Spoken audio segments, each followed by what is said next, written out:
right, welcome to SportsCaster.com's pregame show this week. A great game tonight on tap, Dakota versus Chippewa. You know, guys, Lyric Parrish Sloan, Taryn Fritching. We've got Michael Spath back with us this week. And you know what, guys, last week was a great game. This week will be equally great. Last week under the skyline of downtown Detroit. This week out in the suburbs in the beautiful town of Macomb. And looking forward to a great game here tonight. Let me hand it to you, Michael. Got a lot of football expertise to share. What do you expect tonight? What are you looking for? Well, I will say, Jeff, first of all, I am representing the most popular, hottest team in Detroit right now. I've got my Detroit Tigers sweatshirt on. Oh, yeah. You know, all of us are here at this Macomb, Dakota versus Chippewa Valley game, but I think that there's a little piece of us that will be keeping our eye on the phones for sure to see if the Detroit Tigers clinch a playoff berth tonight. No, a great atmosphere here at Macomb, Dakota. You know, the student section is dressed all in black. I saw a couple of students wearing like the Batman mask, which I'm gonna ask Taryn and Lyric about in a second, because that's more of a last couple of years thing. Certainly when Jeff and I were high school students and nobody was doing dressing up at the games. We won't tell you how long ago that was. But you got Chippewa Valley on their side representing. You know, this is a big game for both teams. Macomb, Dakota, this is a rivalry. We'll get into that in a second, but you know, Chippewa Valley not having a great year yet, Taryn, and on the flip side, Macomb, Dakota is having a fantastic year. And so two programs in different directions, but they still got to prove it on the football field. Yeah, absolutely. And, I mean, this is just a classic rivalry between both teams because they're both in the same school district, and that's why I think that this is just such a big game to be at. And with Macomb, Dakota having such great success recently, whereas Chippewa Valley has been a little bit has had a little bit of a slower start to this season, I think that it'll make for a great game, especially because Chippewa Valley did beat Macomb, Dakota twice last year, once in their regular season matchup and once in the playoffs. They knocked Macomb, Dakota out, and so I think that Macomb, Dakota will just come with that fire this game.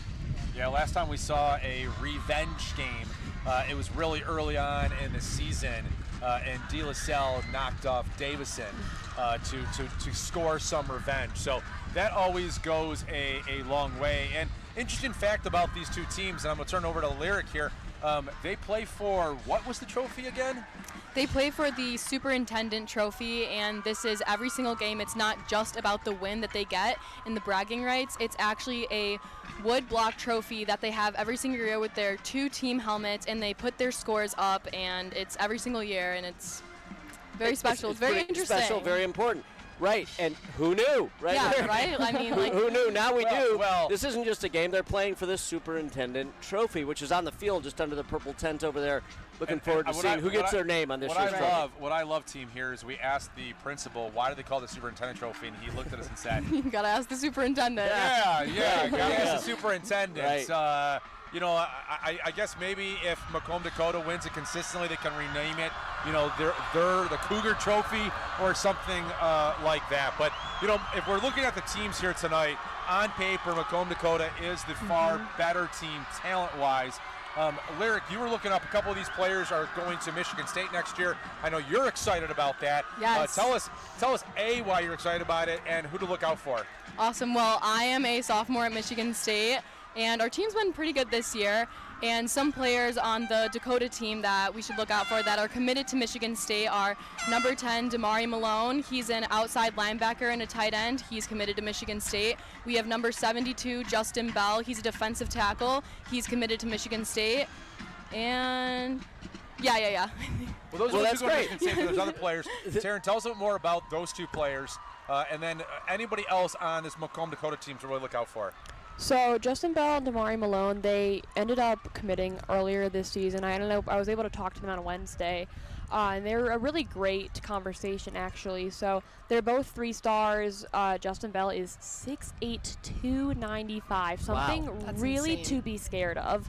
And then Damari Malone, 3-star, also a Michigan State commit. They are both on Mick McCabe's top 50 players in the state of Michigan. Justin Bell is ranked 13 and Damari Malone is ranked 22. But then going on to their running back, Brady Hamby, he is a Ferris State commit, and he has actually, here's my fun fact of the game, he has actually thrown a touchdown pass this season. He threw it he threw in the first game against Fordson, and I asked him, I was like, was that like planned? Like, have you asked for any more reps? He's like, honestly, that was like, it was planned, but I'm not going to get any more reps after that. But they ended up coming out with a 38-17 win, which also has led to their 4-0 start to the season. Terrific. Really cool. Listen, you know, a lot of great players on the team, a couple of great teams out here, of course, but there's another thing that's really cool that's happening tonight, as it does every night in which SportsCaster broadcasts these games, and that is there will be student broadcasters as part of the play-by-play call. They'll be doing the play-by-play commentary alongside Chris Renwick in the play-by-play booth. Of course, Chris from WJR. Game will be broadcast on WJR Radio AM 760 in Detroit. Make sure you tune in to the game on WJR. Now listen, Lyric, you have aspirations to maybe be the next Jenny Taft, as you've said, and a sideline reporter, bring us interesting stories during the game about the players or maybe backstories, whatever it may be. This is a really great platform for student broadcasters to expose themselves and get some experience and get out in front of the crowd. Right. This is an insane opportunity. I'm so thankful to be here. I've never done something like this, but I'm really excited to take this opportunity. All right. Very cool. Taryn, you're an old pro now. Yes, Taryn's got it. And Taryn, where do you go to school? So I go to Troy Athens, and I am missing my homecoming game to be here. Wow. So all right. the commitment. Are we supposed to feel, should we feel bad about that? No, or? you should respect it. You know, I want to tell you, I thought Taryn's little introductory comments about the various players and the teams, things to watch out for, was excellent. I see you grow game by game by game. Of course, you've been with us. I think you've been on every broadcast since we started. I have, yeah. So that's really cool. That's dedication. You missed your homecoming, but your career is blossoming right before our eyes. You're establishing yourself, no doubt. Look, again, we do this in partnership with WJR. I mentioned student broadcasters. Let me mention their names. Gabe Loper, he's a student at Wayne State University. And then Santino Lucci, he's a Dakota High School student. He'll be in the press box. Again, both these guys will be in the press box with Chris Renwick. Taryn, Lyric, you'll be bringing us interesting sideline stories, doing halftime reporting, and also post-game interviews, which has really become one of the best parts of the program. Yes, I'm really excited about that. That's great. Okay, well, you guys make sure after that game you grab your players, get ready to do your interviews. We'll get them down here, and we'll do those interviews. Doing the national anthem now, we'll respect it. Of course, our show's got to go on during the national anthem, but we'll talk a little more quietly. Right, get the golf voice. Well, I will. The gym dance. Yes. Welcome there to we go. Augusta. Right. Welcome to Macomb, Dakota. You know, something, Jeff, for our audience who are checking out SportsCaster.com for the very first time, or the second time, or the third time, it is really a platform for you. It is a platform for aspiring sportscasters, but those who have always wanted to share their sports commentary, no matter the age. And so it's a simple, easy process. You go on to SportsCaster.com, you create a profile, you can start uploading video immediately, whatever you want to talk about. We don't put a limit on what the topic is. We just ask if there's no vulgarity and no taking personal shots at people. But if you want to talk about the incredible run that the Detroit Tigers are on right now, you can get on there and talk about that. You know, we're going to prompt questions of the day. One of them for this weekend is there are 5 3-0 football teams in the National Football League. Which one is a fraud? Because there's probably the Seahawks or Steelers. I think the Steelers might be that team. But we want you to go on there. The Vikings for real? The Vikings. Yeah, they have a good defense. Right. They have a good defense. But yes, you can go to sportscaster.com or wherever you follow social media. You can tag SportsCaster on Instagram, TikTok, Facebook, or YouTube and upload your video. And we're going to be promoting those content creators.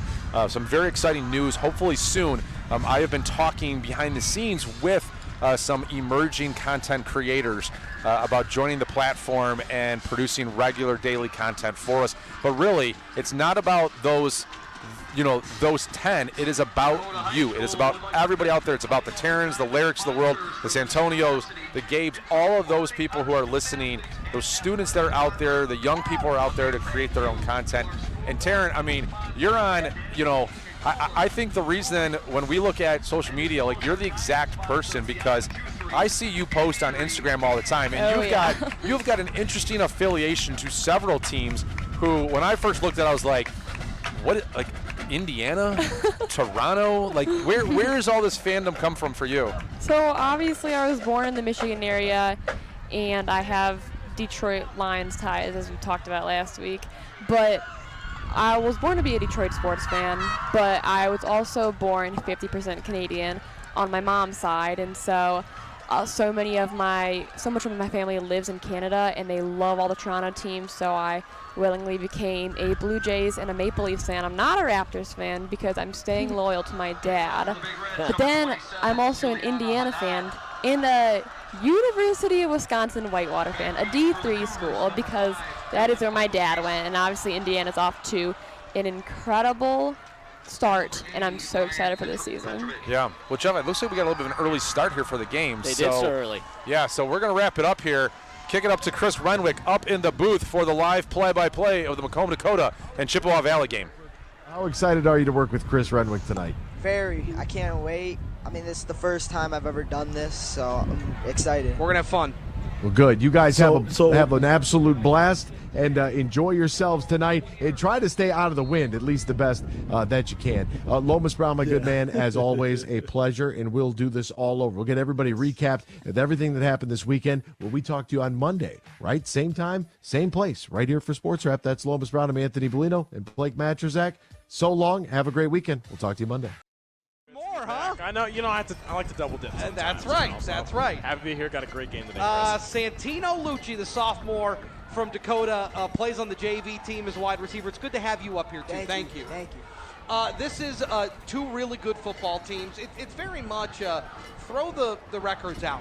Chippewa Valley comes in 1-3. Dakota, they are undefeated 4-0. And boy, oh boy, this home field advantage is no joke. There are lots of people in the stands, and they are hoping that this defense is able to make a big stop here, as we've got a timeout here from Chippewa Valley. Looking at a 3rd and 10 from the 23-yard line. They want to talk about it. So where have we been so far? Well, Dakota starts this thing on offense. Jaden Ford, after getting Damari Malone involved early in this game plan, he is very much a weapon. Line up at the tight end spot, take some carries out of the backfield, catch a couple passes as well. Jaden Ford, though, throws an interception to Eric Thomas Jr., one of the safeties for this Chippewa Valley team. Just kind of jumped the route. Not a great throw by Jaden Ford, and that puts Chippewa Valley with an opportunity here to put some points on the board. 3rd and 10 from the 23-yard line. Defensively, Santino, this is one where you got to tighten down here. Yes. All right, big 3rd and 10 here early.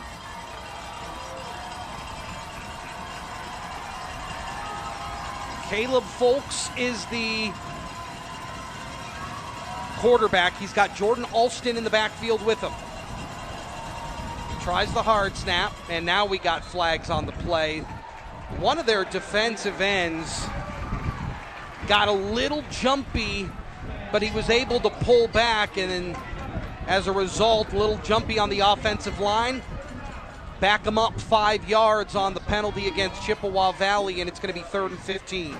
Yeah, nobody likes to be a snitch, but anytime you get some movement up front, everybody jumps up. Oh, he did it. So, you always get that game that goes on in those situations, and you get a false start there. All right, so that puts them well behind the sticks. 3rd and 15. They need the 13-yard line of Dakota. Folks takes the snap, wants to throw, looking towards the end zone, got single coverage, and here comes the flags. He was looking for Deshaun Lanier, the Bowling Green commit, Arnez Sanders in coverage, and he's going to draw those flags, and it's going to be a fresh set of downs here for Chippewa Valley. Yeah, Sanders got a fistful of jersey on that, trying to get a little outbreaking route there. It's cover 3, so he's got that deep third back there on the right side, or on the left side of the field, and just got beat. Turn the jersey, PI. Folk saw the one-on-one coverage on the outside and said, might as well take a shot. Yes. That's a good play, though. You got a good kicker. It's like, hey, you get it, good. Put it in a spot where only your receiver can get it. So either your receiver can get it or PI. Got the PI call. Moves the chains here. No, still 3rd down. Oh, so they're going to say he was, with the penalty, a yard short, so it's a spot foul. So it's going to be We'll replay third down on the penalty. So it's going to be 3rd and 1 now. Ball will be at the 14-yard line near hash mark. Yeah, I'm curious to see what play call they go with here. Dakota's been playing a lot of man defense here. That last third down and long, they went zone coverage. We'll see what they go with in terms of defensive set, but 3rd and short, like to see them just run up the gut here. So they break the huddle quickly, go right to the line. And Dakota Chippewa Valley didn't like it. Some miscommunication. They're forced to take their second time out here in this first quarter, early on, scoreless, 8:40 to go. Santino, tell me a little bit about what this week's like. This is a big rivalry game between these two schools. And what is it like in school this week preparing for this game? You know, it's very crazy. There's a lot of conflict. Obviously, a lot of people know each other. So there's a lot of stuff being said. And it's just really crazy. Everybody's been ready for this game, knowing it's been coming up. And yeah. But you got to keep your emotions in check too, right? You don't want to get too amped up, because then you come out, you make some mistakes, and you don't really ever settle into the game, at least initially. So how do you temper that excitement going into a game like this? I think you just got to be smart about what you do and what you say. You just got to focus on yourself, focus on everybody. Do your job. Yes, right, do course. your job. All right. They load the backfield. Caleb Folks is going to keep it. He's going to try the left edge. He's got it. Taken down at the 10-yard line. It's going to be 1st and goal from there. That's a good play design. Basically 3 running backs in the backfield, and Folks pulled it on the fake give and took it around the left edge for a gain and a 1st down. Yeah, Chris, that's real simple. So you got 3 backs back there and the quarterback, meaning you have 4 options. Really puts the defense on their heels. You kind of run a read option there to the left side, hoping that DN crashes. Quarterback takes it wide, you get the 1st down. Real easy, pitch and catch. Absolutely. Well, and in this point, you don't know where the ball's going. A lot of misdirection there. You're right about that. All right, 1st and goal here for the Big Reds. Trying to find points. Here's a give. This time, Caleb Folks takes the ball on the handoff from Jordan Alston. They'll switch on and off at that quarterback spot. Both able to take carries out of the backfield. It's a gain of 3 out to the 7-yard line. So 3rd and goal from the 7. And from a Dakota perspective here, you got to keep them out of the end zone. Right. Anything other than 6 would be a win. For those safeties and DBs, it's going to be heels on the goal line. Nobody deeper than you. Jordan Alston in at quarterback. He's going to roll to his right, looking. Boy, there just wasn't a whole lot there, but he found his receiver at the 1-yard line. Deshaun Lanier hauled it in. Boy, that is a heck of a play by Alston. Didn't look like he had anything, but right at the last second, Lanier made himself available, dove for it, and made the catch at the half-yard line. I'm going to be honest, Chris, I don't all the way agree with that spot. I think that he was in. Refs saw it a little bit differently. We're kind of viewing it from an angle here, but hey, you know what? Still 3rd and goal. I would not be surprised if they came out in that same pistol formation. Yeah, they're going to go, again, 2 backs in the backfield. Folks is the deep man. Take the snap under center, and it's a touchdown. Chippewa Valley strikes first. They go up 6-0. They've been making amazing play calls throughout this game. I think they've just been out coaching right now, but Dakota just needs to pick it up. Yeah, it's got to be the first iteration of the high school tush push I think I've ever seen. You know, you get 3 backs back there, and I love how one play call leads to another. So you have the pistol formation that we saw earlier, the read option. This time they just go straight up the gut for the touchdown. Extra pointed tap, good snap, good hold. Kick is up, and it's good. 6:34 to play here in the first quarter, and Chippewa Valley strikes first off the turnover, so they get a little love down deep inside Dakota territory, and they take a 7-0 lead. One of our favorite stats in football is POT, points off turnovers, and those are huge because those are like the points that you really weren't supposed to get. Those are like the cheating points, you know? It's like anytime, I mean, obviously any point matters, but anytime you can kind of steal some points here and there, those add up as the game goes on. And in hostile territory, you're on the road. This is a 4-0 team. I think from Chippewa Valley's perspective, look, you're 1-3. Didn't start the season the way you wanted. You haven't been as dominant as you wanted. And so if you're able to get out early on a team at home with a ton of support, I mean, that can change the tide for a lot of things. Yeah, Chris, that's a big statement in a statement game. Here we go. So Keeney Richardson will kick this off here for Chippewa Valley. That's a good kick. That's going to go all the way 7 yards into the end zone for a touchback. So they'll start this drive at the 20-yard line. And now I think Dakota, I think Jaden Ford has an opportunity here. Don't get too far ahead of yourselves. Get a first down, string a couple of those together, and get this offense moving. He's got to really get into a rhythm. Once when he gets into a rhythm, he's really good at keep continuing and obviously scoring a touchdown.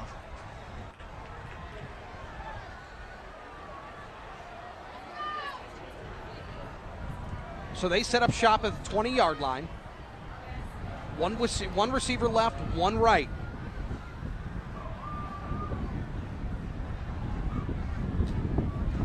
Here's a give to Hemby.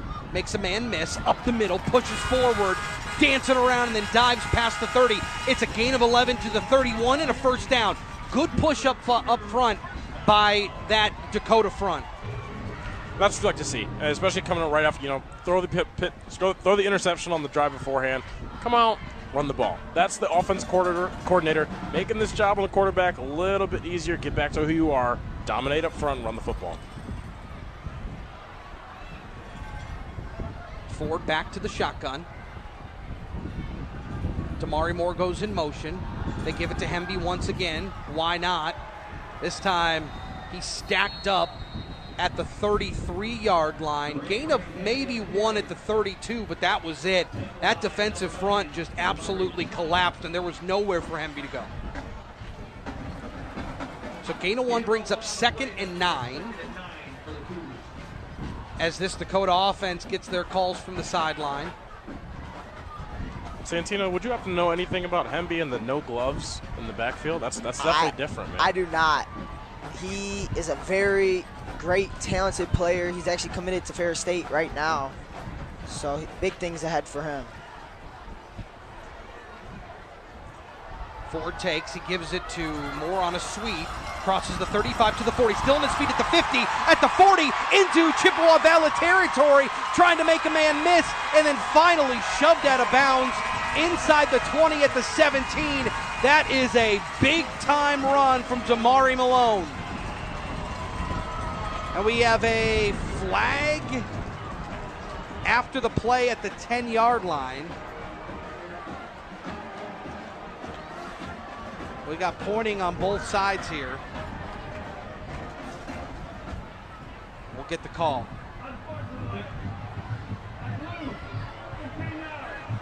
Ooh, and that's a tough one. It's an unsportsmanlike penalty on Dakota.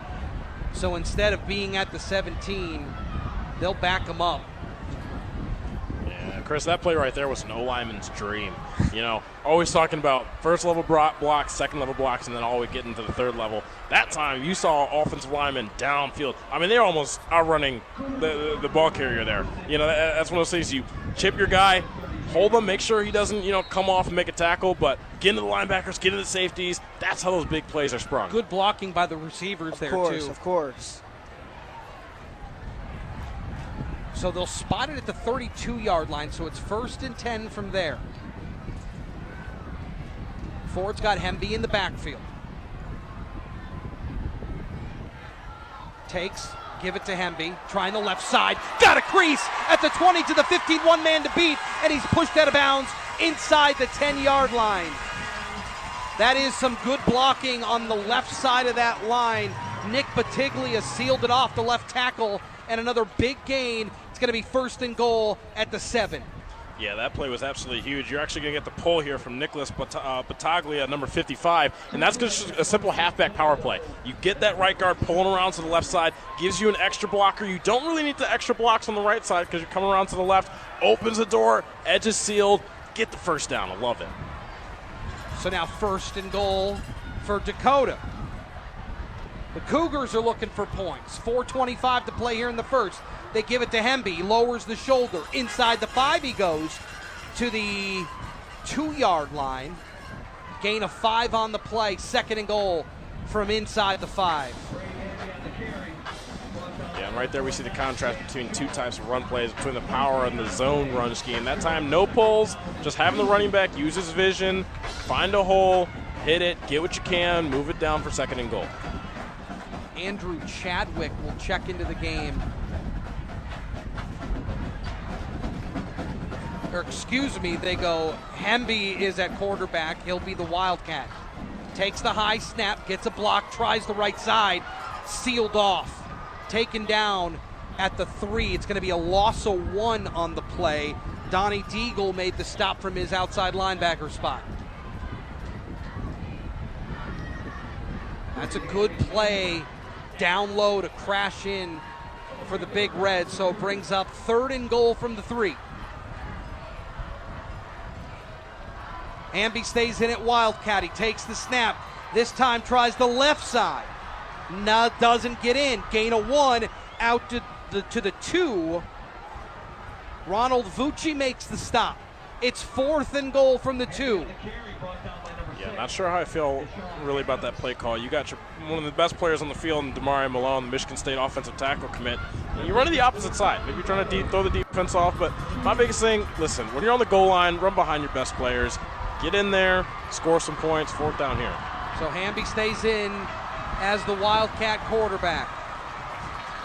And we got a movement. That is Malone, Damari Malone. It almost looked like he stumbled. He was the up back there, and it just looked like maybe he lost his footing, tried to catch himself on the right tackle, Justin Bell, but it was too late. Ref saw it, move him back 5 to the 7-yard line, so it's 4th and goal from the 7.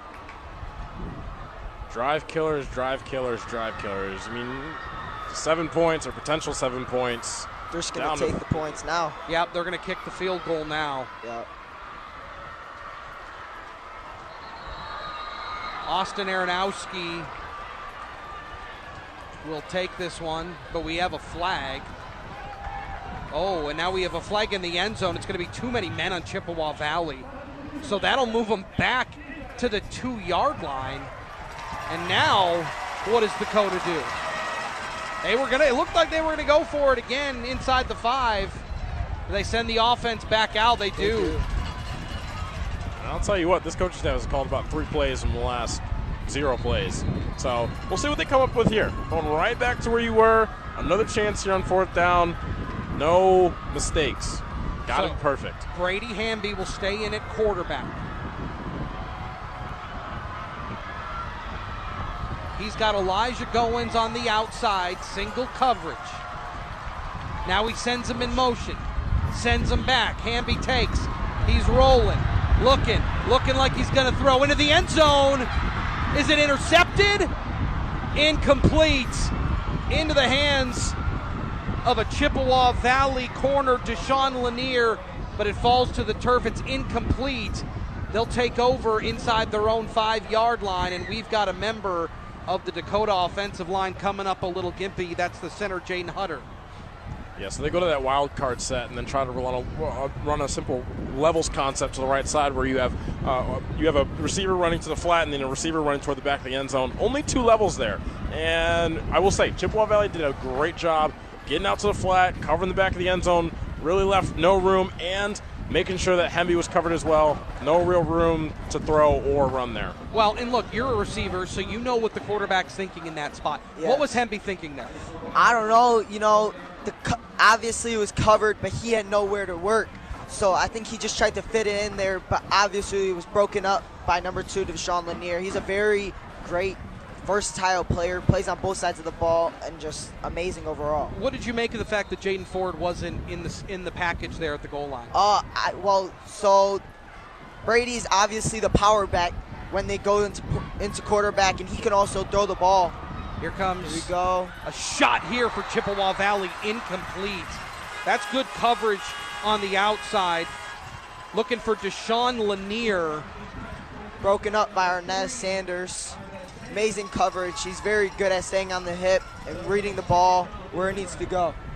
You ever gone up against him in practice? Oh, no. Actually, I went up against him once, and he's very good. He's very talented, very patient on the hips, and knows what he's doing. It was a good ball there by Folks. That, I mean, like, you got to tip the cap because that was really good defense. It was a good ball. So it brings up second down from the 3-yard line, deep inside Chippewa Valley territory. Folks from the shotgun takes, gives, trying the left side of that line into the pile. He'll pick up positive yards out to the 7. So it makes it a little more manageable here as Jordan Alston took the carry. It's going to be third down. And trying to find some holes in that left side, but this 4-man front, Dakota Simple just they're in a 4-3. You got 4 defensive linemen, 3 linebackers. The linebackers' job is to read and react. They kind of sit on their toes a little bit. Heels are up, waiting to see which hole that running back comes through. It's a simple inside zone play to the left side. For the right side of the defense, they come in, stuff the holes. Not much of a gain there. Gain of 3 brings up 3rd and 7. 1:18 to play here in the opening quarter. Chippewa Valley up 7-0, and we got flags. Looked like maybe a little bit of movement on that line.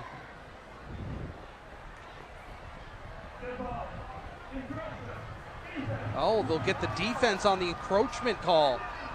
So that makes this third down a little more interesting here. Yeah, big man Malone trying to maybe draw a false start there, act like he's blitzing even if he's not. And that time, got a little bit close. You know, you do that big step, trying to get close to the line of scrimmage, and that time he just crossed it. So ball at the 12, they need the 14. It's 3rd and 2.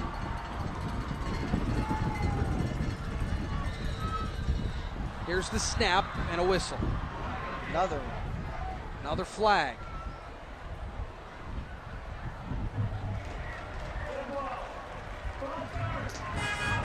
So false start here on Chippewa Valley. We're giving back 5 yards here, 5 yards there.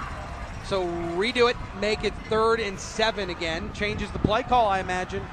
You know, once when you get those extra 5 yards, you can't mess up and go back 5. You might as well just be perfect, get through, get that first down, and keep on working towards the touchdown. Defensively, good news here for Dakota. Let's see what Chippewa Valley draws up. The Big Red's got 2 receivers left, 1 right. Folks to the shotgun, takes. Quick 3-step drop, throws out to the flat, got his man. Ooh, nearly broken tackle, but able to be hauled down. Elijah Goings made a first down saving tackle, and Chippewa Valley going to have to boot it away. Yeah, it goes to show how much that flag meant. I mean, we're looking at 4th and short, maybe a first down if that false start isn't called. So now you're punting out of the back of your own end zone. That's not a spot that anyone wants to be. So clean snap, clean punt, get it out of there. This win could be a factor in the punt game today. Gets a good one off here. Fielded at the 48-yard line. Sheds 1 tackler, trying the right side. Cuts in, back to the right, out to the 40, to the 4, to the 35-yard line. Nice return there. Great return by Ryan Petrovich. Yep. He has amazing vision on the field. Knows where to go, cuts in and out. Very shifty. Amazing player. It's the end of the first. Chippewa Valley up 7-0. Dakota looking for points. We'll take a break. You're listening to our Drive to the Game coverage here on WJR. I'm Kamala.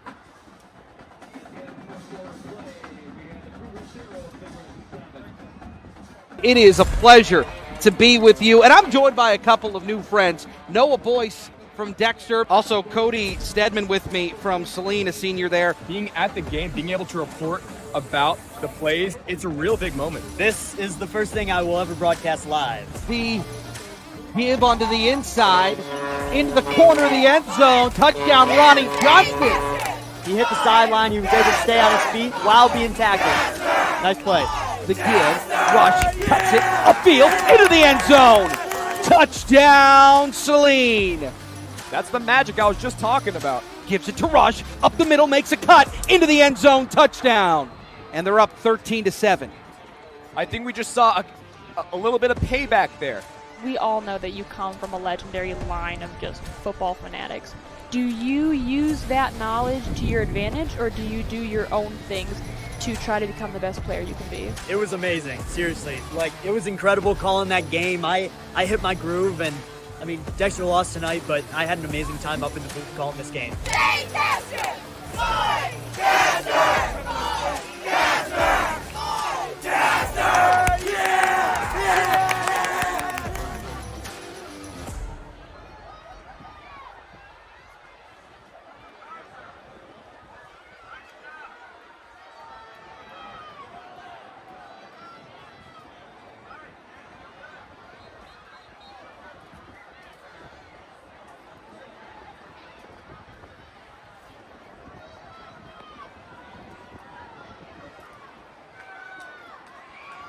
Renwick. 7-0 Chippewa Valley through one. Gabe Loper from Wayne State. Santino Lucci, the sophomore from Dakota, joined me. And that was a good return by Petrovic. You do some returning on JV. What is it like in these type of conditions? Wind swirling, lights are on. It can be difficult to keep track of that You ball. just got to know what's going on, where the ball's going to go. You got to track it before it even comes to know what to do and how to. Jaden Ford sends a man in motion, trying the sweep. Got a hole, well blocked on that left side. Elijah Goins able to pick up 8 on the play. Nice sweep, well blocked on that left side. I'd love to see big old number 90, Tyler Torrey, blocking 10 yards down the field. You know, I mentioned a little bit earlier about the downfield block, level 1, level 2, level 3. That's a great level 3 block right there. 2nd down and 2. Jeremiah Aaron in the backfield. He's going to throw a block. Goins once again. This time in motion, left to right, takes the sweep, gets inside the 15 to the 14. It's another big gain. Chunk play, 1st down Dakota. Yeah, Elijah, he's a very versatile player, plays on both sides of the ball, knows the game very well, and knows what he's doing. And those sweeps can be difficult because you got to follow your block. If you don't follow your block, you got trouble. Right. Chippewa Valley wants to maintain this 7-0 lead. Dakota trying to find their first points of the day.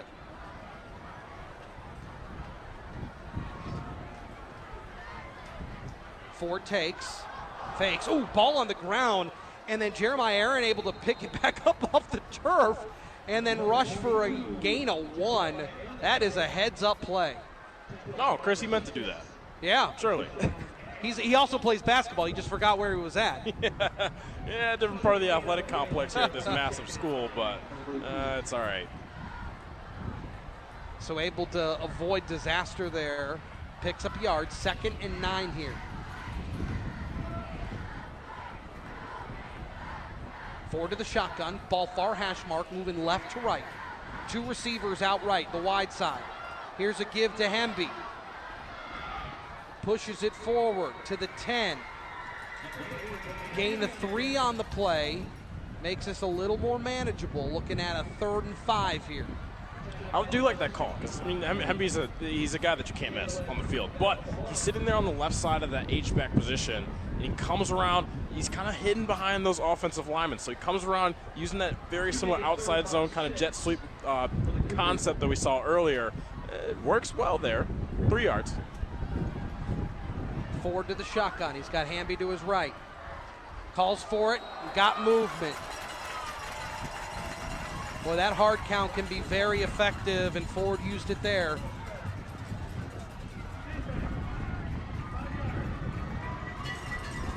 That was a great play call. I mean, because now it was 3rd and 6. Now it's 3rd and 1. It's amazing. You're at the goal line. Yeah, and they keep Ford in the game. We didn't see that down low in that last series. So Ford stays into the game. He's got Hamby to his right. 3rd and 1. High snap over Ford's head. picks it up, rolls to his right, throws. Oh, almost intercepted. He was looking for Damari Malone, nearly picked off by Keeney Richardson. Oh boy. Yeah, we call that a fire play, or that usually that's the term of it. When you have a high snap or a ball on the ground or something like that, unless you have a guy wide open, if you're the quarterback, either fall on it or pick it up and throw it away. They're going for it. It's 4th and 1. Ford tries the hard count. This time Chippewa Valley stays home. Takes, gives, Hamby, right side, into the end zone. Touchdown, Cougars. Excellent. Amazing play call. That's what you love to see. That's what you love to see. You've been running the ball well all day long to that right side. Power run scheme. Get your best running back in there. Best blocking scheme. Run behind your guys. Get in there for 6. Look, you got to make sure you get that block on the right side of the line. Justin Bell just sealed it off. Once you're at the line, you just turn your body. You flip it, and he was able to find that crease, and Hamby off the right side of Ford, able to find the end zone. Extra point away from tying this thing up. Good snap, good hold, kick up, and it's good. 8:58 to play here in the first half, and we are all tied at 7. Now, I'm looking here. I mean, I don't know how many people are here. It is absolutely packed. The student section, I can't even see where it ends. It is all the way up the bleachers here. It is a rowdy group over there. Of course. You know, they're very into their teams. A lot of people come out for the game. We have one of the biggest high schools in Michigan, so you know it's going to go crazy for football. Yeah, they are very excited. We got the junior pom out here tonight. Oh, this is an unbelievable scene here at Dakota High School. It's as good as it gets, man. It is as good as it gets. There's no doubt about it. Hey, Texas, you got nothing on us. Hey, Ohio, you got nothing on us. This is unbelievable atmosphere for rivalry football here on a Friday night under the lights here on WJR, and we're going to kick this thing off. And look, that's a good look. I understand they didn't get points deep in Chippewa Valley territory last drive, but they just stayed with it, right? Stayed with that run game, enforce your will at the line of scrimmage. They did it on the previous drive, couldn't find points. This time they cashed in. This one's going to go through the back of the end zone. Heck of a kick there by Chippewa Valley. So, Big Red to start at their own 20-yard line. How big of an advantage is it when you got a crowd like this? You know, you just have the atmosphere, and it's just so amazing because you get to look up and see everybody out there. It just gives you a boost, like, okay, we got to do this. Like, if you see the other side, it's packed, but it's not as packed as ours. We have so many people that come out every single weekend. Yeah, it is a very college feel. There's no doubt about it. Bands walking around the parking lot beforehand, playing everybody as they come in. Yeah, it is good stuff. All right, so it's 1st and 10 for Chippewa Valley here from their own 20-yard line.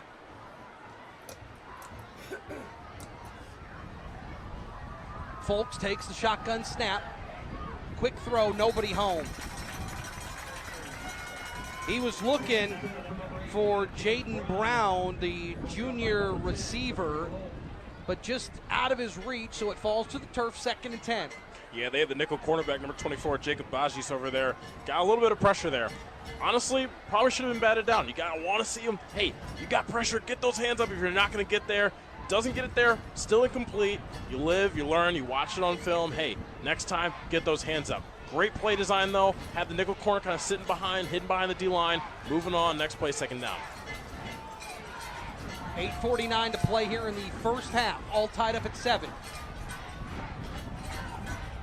Folks to the shotgun. Ball splits the hash marks. This time they give it. Oh, absolutely planted. Oh, my goodness. We've been saying his name all game long. Brady Hamby, he loves to lay the wood. Fair State commit. He does amazing on both sides of the ball. Caleb Folks actually took the carry there. So they'll lose yards back to the 19-yard line. It's 3rd and 11. I'm going to be sore tomorrow after looking at that hit. that's one of those hits that you feel around. Feel it up football. here. Absolutely. 3rd and 11 from the 19.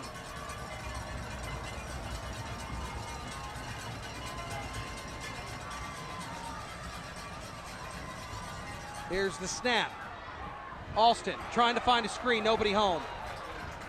Incomplete. Chippewa Valley going to have to punt it away.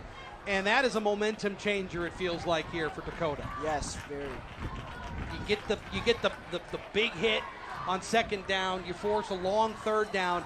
And when you're able to keep them at that spot, you're going to find yourself with good field position here. And the way they've been moving the ball inside the 10s, the 10 to the 10, you feel pretty good about where Dakota's sitting now. Kicking into the wind now. That's going to get held up. It's going to take a huge field position. Dakota bounce out to the 28-yard line. So that's where the Cougars will take over on offense. 7:49 to play here in the first half. All tied up at 7. Gabe Loper from Wayne State joins me. Santino Lucci from Dakota as well. And now, again, feels like there is an opportunity here for Chippewa Valley. If they're able to come up with a defensive stop here, that would be a welcome sign here for this defense. Oh, for sure. And the way the first drive went, hey, you get the stop, backed up. You got the first drive, you had the interception. So this Chippewa defense, they know that they belong on this field. Got pushed back a little bit the last drive. Now it's about maintaining, get your feet in the ground, make a stop. 1st and 10 from the 29. Here's a little throw. That's Damari Malone. Dragging tacklers with him out to the 24-yard line. Gain of 5 on the play. Physically just a beast. He's got the size, he's got the strength, and you see why he's playing at the next level. 100%. And the goal of that play call there is to get your best players out in space. It was a good play call. Good play call, good execution, better execution on defense. 2nd and 5. 2 receivers out left, far side of the field, motion man right to left. Ford takes, throws out to the flat, got his man, and then inside the 20, inside the 15-yard line. Donnie Deagle hauls it in. Big chunk and a first down inside the 15 to the 13. Well, Chris, because it's not man coverage there, nobody follows him to the other side of the field. So where you already had 2 receivers isolated to the right side, now nobody's following. So it's going to be 3 on 2. At this, hey, Santino, if you want to be a wide receiver here, you got to block. They get the blocks out there. Receiver splits them. Great block, first down. Wide receivers, that's the most important block on the field. 1st and 10. They give it. Elijah Goings lowers the shoulder at the 10. He'll pick up 3. It's just a good hard tackle, again, following his blocks. But Chippewa Valley able there, look, they've seen that play. That's the sweep, and when he tried to follow his blocks, they were able to just shift it, and that hole closed pretty quick. Love to see it, though, from the consistency from this Dakota offensive coordinator. I do that a little bit in Madden College Football 25. You got a play that works, come back to it,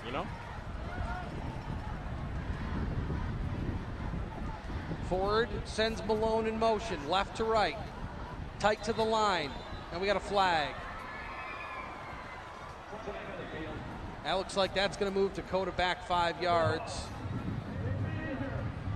Illegal procedure here on the Cougars, so that'll move them back. Was 2nd and 6, now make it 2nd and 11. Can't have that happen, especially around the goal line. Just not a good thing to happen.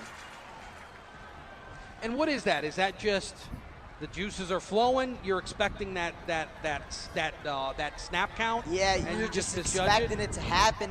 You're just waiting, and once when that happens, you jump.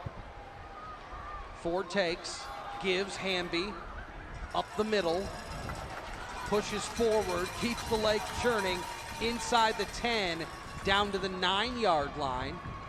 So pickup of 6 on the play. That's very good, patient running. You love to see that, kind of like that Le'Veon Bell-esque kind of run. A little inside zone here to the left. So, again, this is the running back's job to see the hole, find it, and then hit it. It takes patience. If you just run to the back of an offensive line, you're not going to go anywhere. So tuck the ball into that stomach, find a hole, get up the gut, get some yards. Their defensive lineman, Terry Torrey, checks into the game for a little extra beef. Oh no, a 5 wall here. Fordson's going to motion, takes, gives, nope, gonna throw it out to him this time. Ooh, that ball's on the ground. I think they're gonna say it's incomplete. Incomplete. It didn't look like Elijah Goins ever had control of it, so it falls to the turf. It's 4th down, and Dakota's gonna kick a field goal here.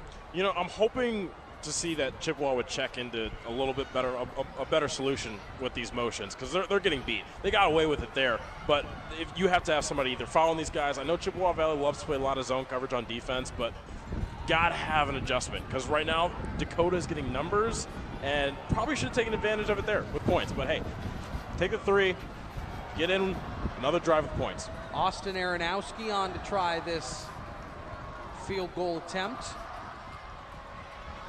Ooh, high snap, really well corralled. That one is up and pulled left. So score stays 7-7 and Chippewa Valley holds. I really hope I did not just do my first announcer's jig. It won't be your last. You're not going to get me today. Not today. I don't want any angry Chippewa Valley fans.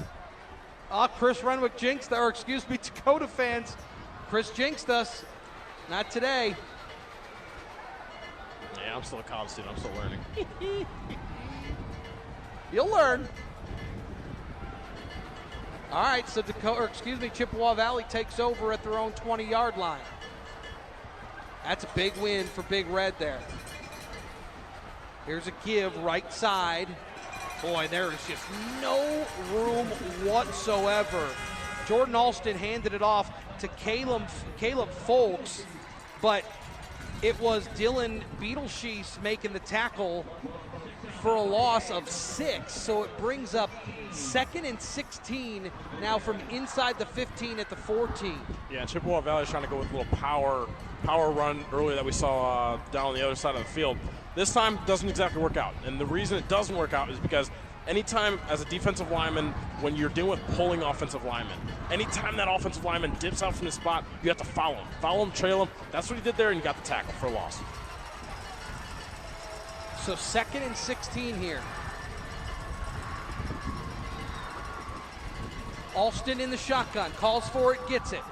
Quick 3-step drop, got a bail and tries to throw it away. He was under a lot of pressure as that Dakota front was getting in. It made him very uncomfortable, had to toss it away. Aiden Lindsay was in there quick. So it's 3rd and 16 here for Chippewa Valley.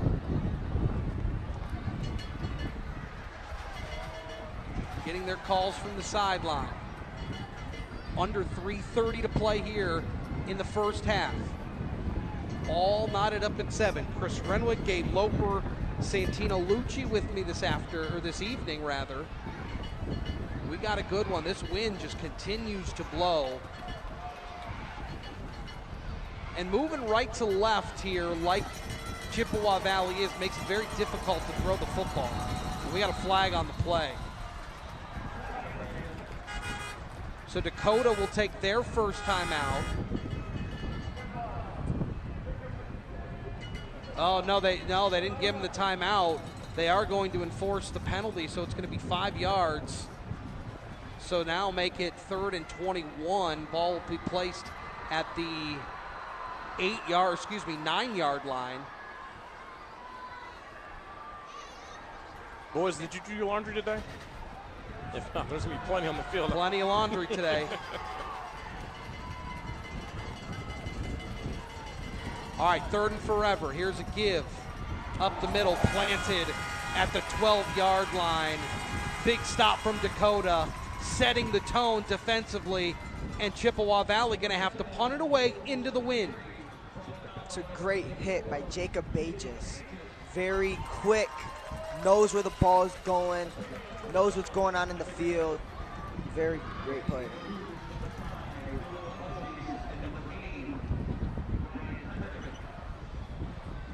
That's a better punt. Fielded over the head, that ball's live, and then falling on it is Petrovic. That's a nice job of just tracking that ball, keeping track of it. He falls on it at the Chippewa Valley 49-yard line. And Dakota will take over in plus territory. They'll spot it at the 47, so plus territory here for this Dakota offense. I'll tell you what's not a good feeling. When you're in punt coverage, you're back there awaiting the punt, and you see that ball just barely go over your head, because you kind of forget how to catch it, because it's not the one that lands in the breadbasket. You kind of have to reach back and get it. Contorting your body, now you're just relying on your hands. Yeah, and it gets really tough, especially you're dealing with the wind, dealing with the lights. It's not an easy catch, and we saw it there. Under 3 to play. Ford's going to take it himself. Or excuse me, that is Hamby taking the Wildcat snap inside the 45 to the 43-yard line. Gain of 4 brings up 2nd and 6. All tied up at 7. Clock continues to run.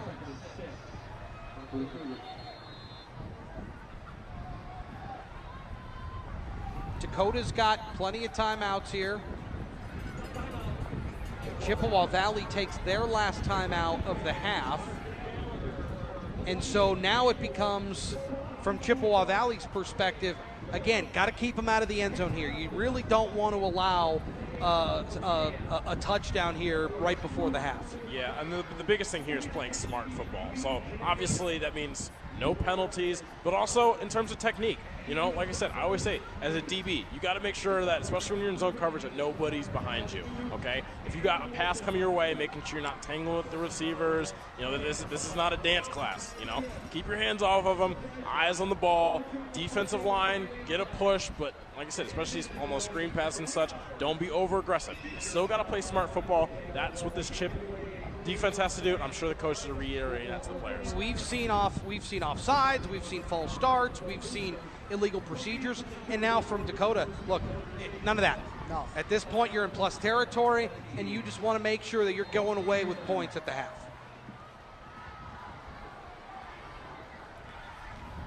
Ford calls for it, throws to the flat, looking for Goins again, but it falls incomplete.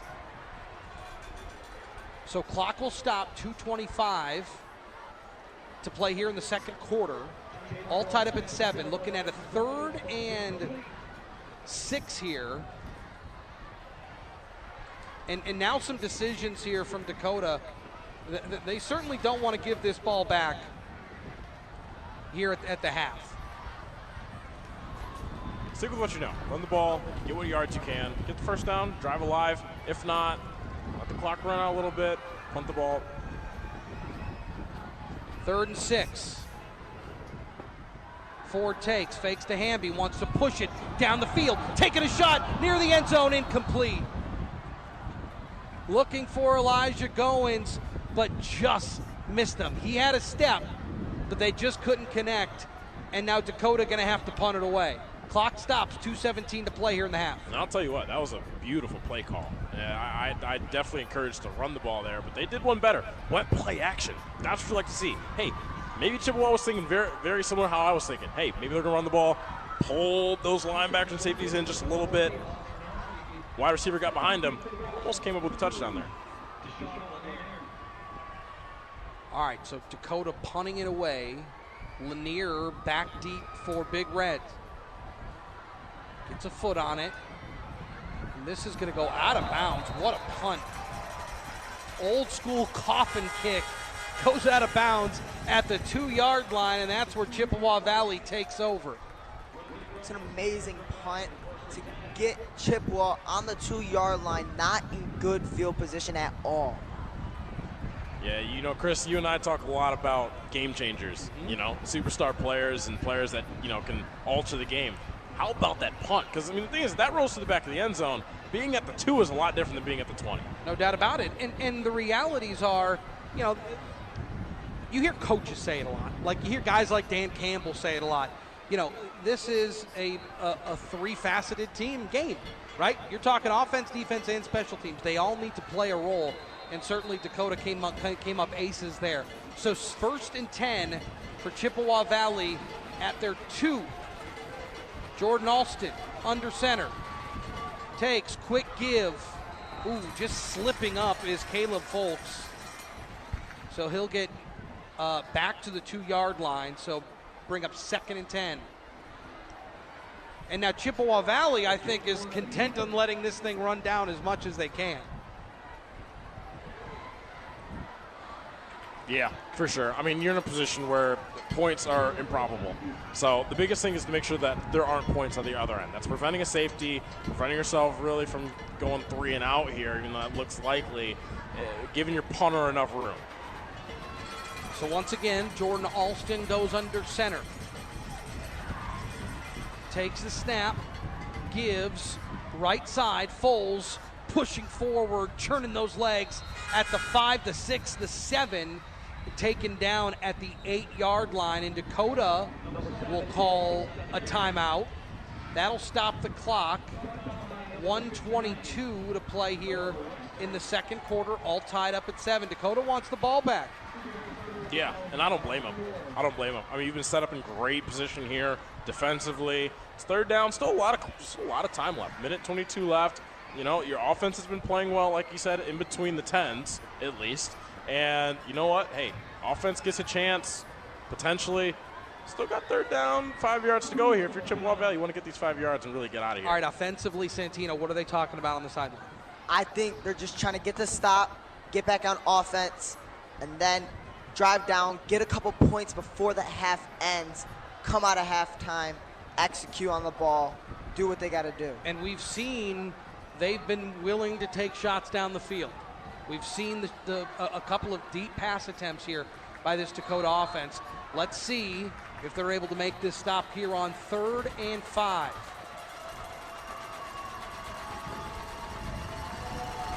Here's the take. Instead, it's a keeper. That's Caleb Folks, able to get the yardage out to the 13. It's a 1st down. Just kind of finding a little bit of space, wiggling around, flipping those hips, and able to get just enough. It's 1st and 10 now from the 13. Clock continues to tick, 1:10. Got a little decision here for Chippewa Valley because you get the 1st down, still, clock's ticking, a minute left. You can get aggressive, but you don't want to be too aggressive. The last thing you really want to do here is stop the clock just in case. So very interesting to see what they go with here. So they've got 3 backs in the backfield. Alston under center. Gives to Folks. Gets back to the line of scrimmage, no gain. Dakota will take a timeout. They'll stop the clock with 40 seconds left. Yeah, it just looks like Chippewa just wants to run out the clock before the half. And I think Dakota's taking their timeouts. I think they're using them wisely to try to get that ball back after these downs and put up some points. So Dakota out of timeouts here with 40 seconds left. And again, you take the timeout, you're probably not going to be able to stop the clock unless Chippewa Valley decides to throw the football around. But that doesn't mean you can't create havoc at the line of scrimmage. It doesn't mean you can't apply that pressure. Maybe the ball slips out. Maybe there's a bad snap. It just gives yourself that opportunity to put points on the board. Yeah, I mean, that's the thing. This is still high school football. Anything can happen, as we've seen before. So, you give yourself a chance. If you don't want to be too conservative and just go in the locker room and, woe is me. But, hey, allow for high school football to take its place. So 2nd and 10. And we get some movement.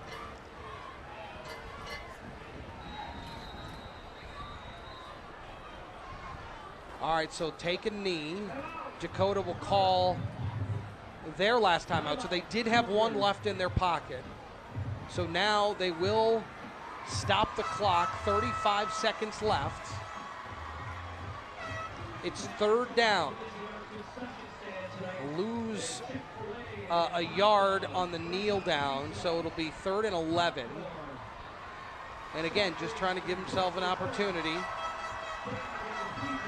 Home crowd getting loud here. Student section raucous under the lights here at Dakota.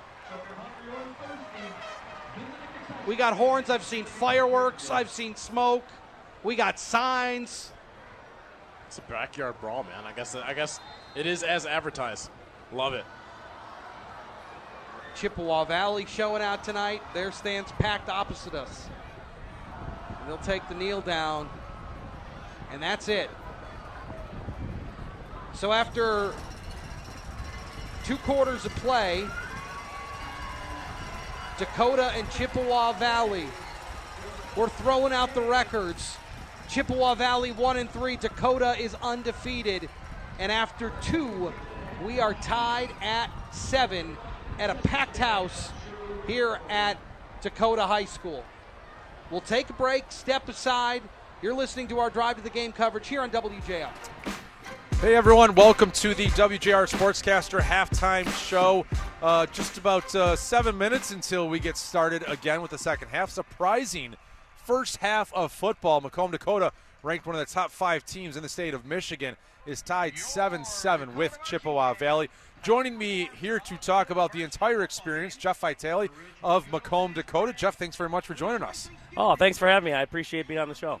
So you have you've been part of this program, part of this community for a long time. 39th meeting between Chippewa Valley and Macomb, Dakota. And you guys were favored by a lot, but this is why they play the game. Yeah, I've been a proud teacher in this district for 27 years, coached on both sides of the coin, Chippewa Valley grad. But, yeah, the Big Reds have come out. Turnovers and poor red zone play by the Cougars have kept the Big Reds in the game. Their defense has stood tall. I think this is exactly what Chippewa Valley wanted coming in. And the Cougars going to have to make some adjustments here because the Big Reds got everyone surprised over here. The Dakota home side, a little more quiet than what we're used to hearing. Well, I mean, it's quite a moment. It gets pretty loud as soon as there's anything to cheer about. And I will say, even though the score is tied 7-7, I felt like Macomb, Dakota controlled much of the first half. It's just that they couldn't punch the ball in the end zone. And as we've seen with our Detroit Lions and a lot of other teams, if you don't score in the red zone, it doesn't make a difference if you pile up 500 yards of offense. Yeah, exactly. And Dakota's offensive line is so big. You know, one of the things, most people don't get a chance to see is when you're on the field with these kids and how big they are. But their offensive line just really wears teams down. And as the game usually progresses, they seem to get stronger and stronger and stronger. And, of course, you got the Macomb Area Conference. I call him the Energizer Bunny, Brady Hamby. He does just about everything. He's unbelievable. Yeah, he's been really impressive. The running back, he has thrown a pass today. He has run a bunch. He also plays middle linebacker. He's going to Ferris State on a scholarship next season. But, Jeff, just tell us a little about this crowd. I mean, you've got a raucous student section. You mentioned you think there's about 2,500 people, maybe 3,000 people. You told me before the game you've had as many as 14,000 people out here. But I've got to say, this is our fifth broadcast, I think, with the WJR SportsCaster partnership, and this is one of the best crowds we've seen so far. Yeah, one of the funnest, but for me, one of the best things about this game is it brings out the whole community. There's everyone out here, kids from all the middle schools, kids from out, you can see the elementaries with the young kids out here cheerleading and dancing.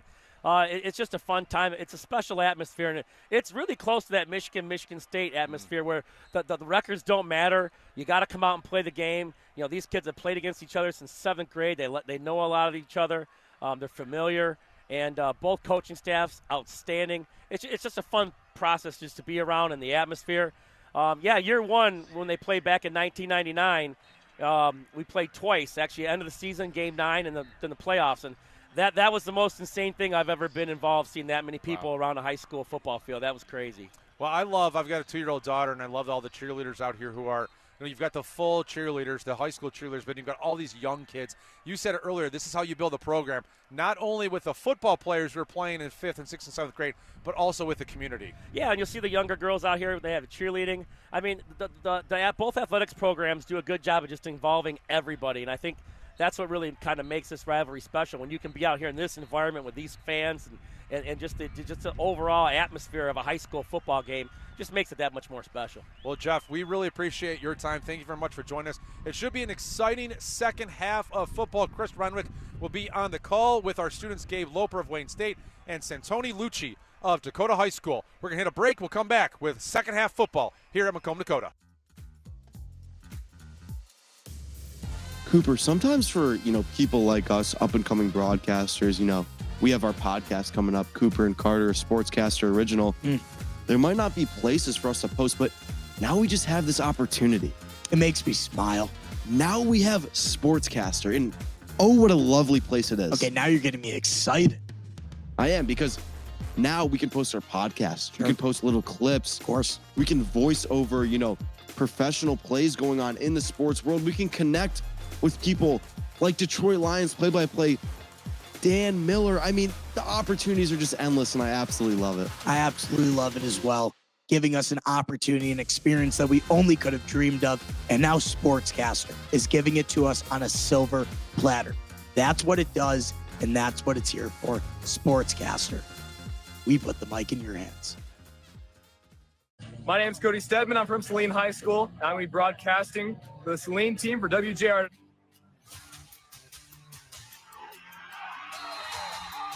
I never really thought that sportscasting would be my thing. I was really going towards radio journalism and broadcast journalism. But hey, if this is on the road to it, might as well hit it. The give, rush, cuts it upfield into the end zone. Touchdown, Saline. That's the magic I was just talking about.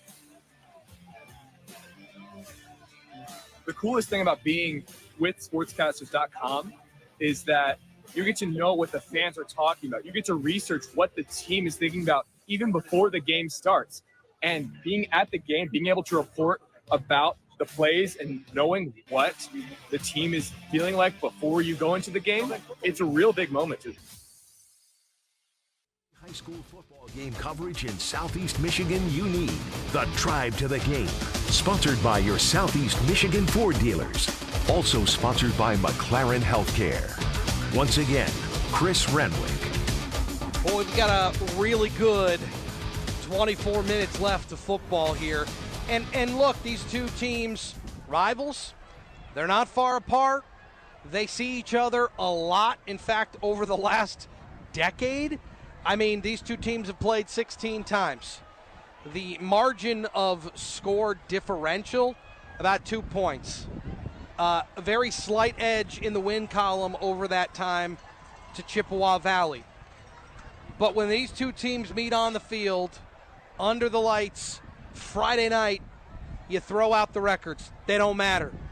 And through the first half of football here, we got a 7-7 score. Gabe Loper rejoins me, the junior from Wayne State. We had a fun week last week out at Cass Tech between King and Cass. And Santino Lucci, the sophomore here from Dakota.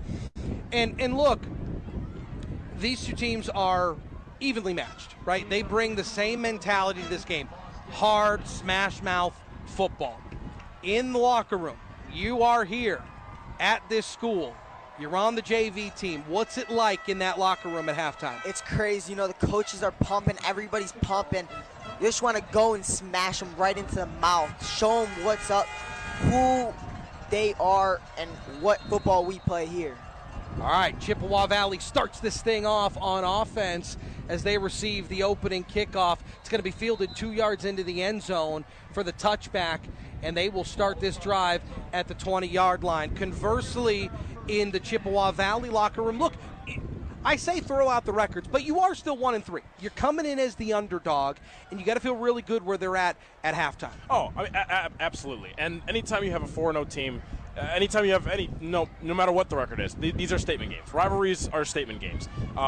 For Dakota, you want to make a statement. You want to come in here and do what you got to do to handle business. For Chippewa Valley, 1-3 starts to the season. You have to make a statement and say, hey, we can hang with these bigger teams in the state. We lost 36 seniors last year. We're going to be able to come in and beat a team like Dakota High School.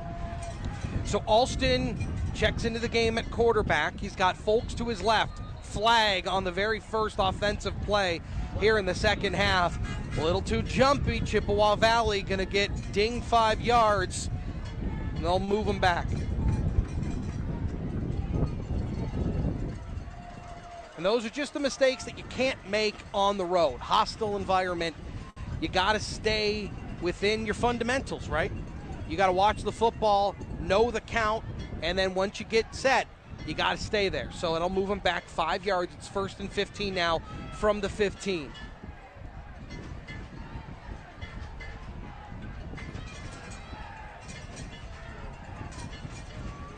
Alston settles in. 2 receivers to the left, takes the snap, fakes it, throws it, got a man, out across the 15 to the 20, ran out of real estate. That's a nice little just pitch and catch there. Damari Connor hauls it in for a positive gain. Pick up 8 on the play. It's going to be second down and we'll call it 7. That's what I like to see. Just a nice little swing pass, one-step drop, get it out, get your guy on space, pick up some yards, make it second and manageable.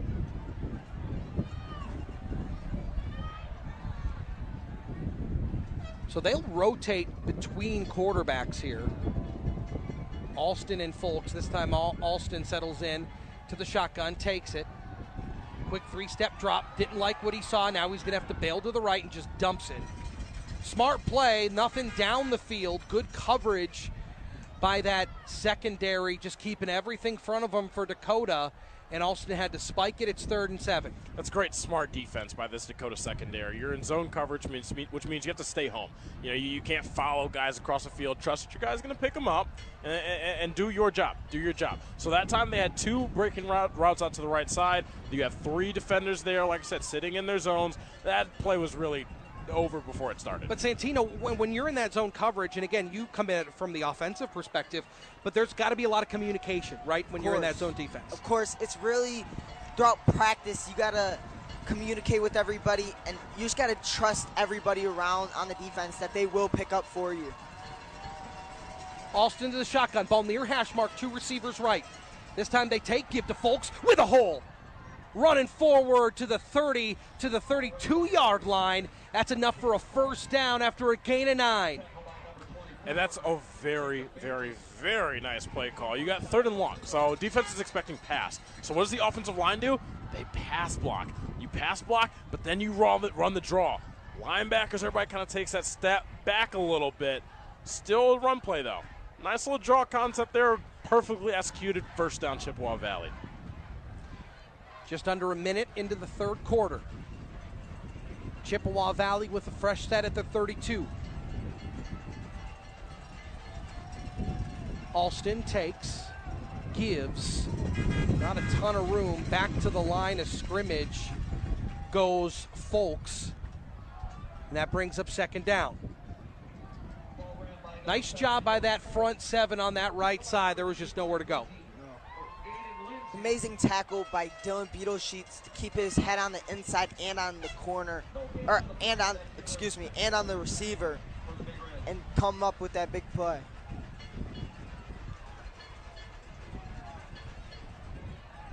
Chippewa Valley with a late ad, or check that. That is Jordan Alston after getting the play from the sideline. 2nd and 10. Alston takes, quick drop, throws over the middle, got a man out to the 40, to the 42-yard line. That is a gain of 10 and a first down. Nice job. Eric Thomas Jr. hauls it in.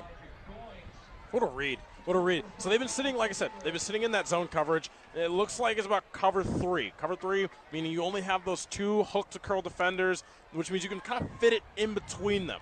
That's a great read. Like I said, they were kind of in that zone coverage. Anytime you run that double slant, the first slant, the slot slant is the read for man coverage. Outside slant's the read for zone coverage. Hits that outside slant, first down.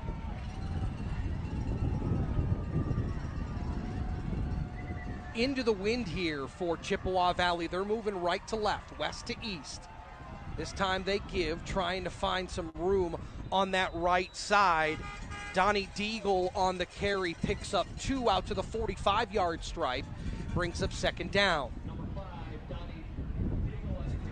Yeah, we call that a little bounce, and go play for the running back there. You looked at one hole, not there. Next hole, not there. Just bounce it outside. Get what you can. 2 yards. 2nd and 8 here for Chippewa Valley. They huddle.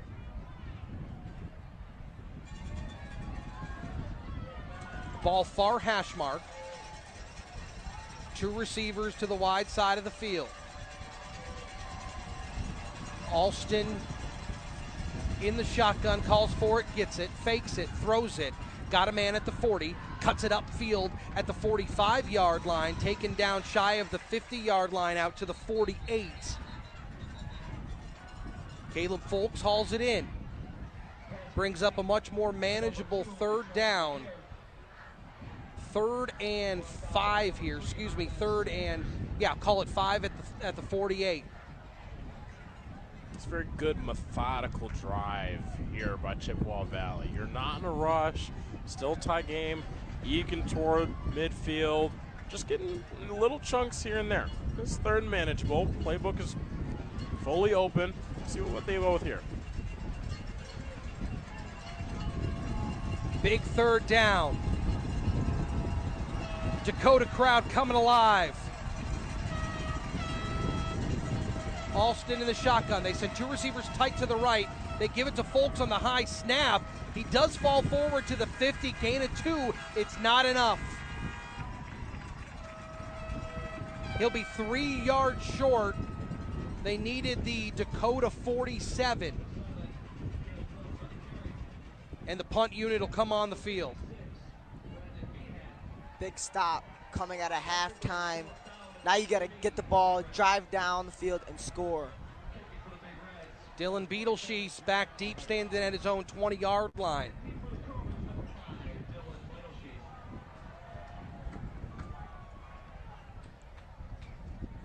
Good snap on the punt, plenty of time. Kicking into the wind, gets this one off. Beetlesheath calls it off. It's going to take a Chippewa Valley hop inside the 10-yard line all the way down to the 7. That's where they'll stop. Amazing roll on that punt. I don't want to say that I personally am taking a much more critical eye approach to this Chippewa Valley special teams, because I do know the special teams coordinator. I do actually know him pretty well. He is an account executive at WJR. Spent a long time coaching here at Chippewa Valley. So he gets passing marks on that one. I'll tell you what, he's got a lot to hang his hat on, especially after that punt. I mean, that's a beauty. It's a good one into the wind. It's a good one into the wind.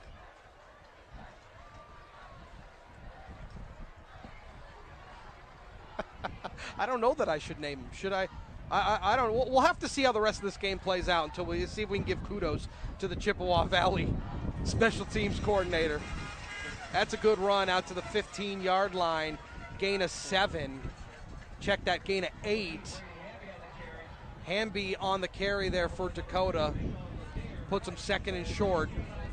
Beautiful night here. A little windy out east on the east side of the field. They've got houses in a neighborhood there. We do see a little bit of a bonfire out in one of those houses, enjoying Friday night lights from the comfort of home. All right, this time Ford pulls it, slings it out to the left-hand side, but he's swallowed up. Back to the line of scrimmage, no gain. And that is just good pursuit defense by the Big Reds defensive unit.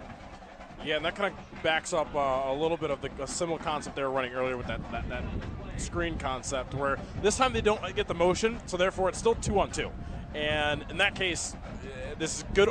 This is a team that does really well with open field tackles. They get them down there. Not much of the matchup there. It's third down and short. Third and short. Wind blowing. Ford gives it. Hemby pushes forward, churns forward to the 24, and a gain of 4 and a first down. It's just hard running inside. Those are some big fellas up front, and that is just good hard running by Hamby. Yeah, good running at a good time, too. That's one of those things where it's like, oh, I stopped you, only got a 2-yard gain, but you got the first down. Yeah, that's all that matters. Move on, first down, next set. Keep moving down this field. Looking forward to points. 5:17 to play here in the third quarter. All tied up at 7. First and 10 from the 19-yard line. Ford takes the snap, but we got flags. False start here on the offense, and that'll move them back. But let me ask you this, Santino Lucci, as a student here. What is, I saw coming in, I did pass the concession stand.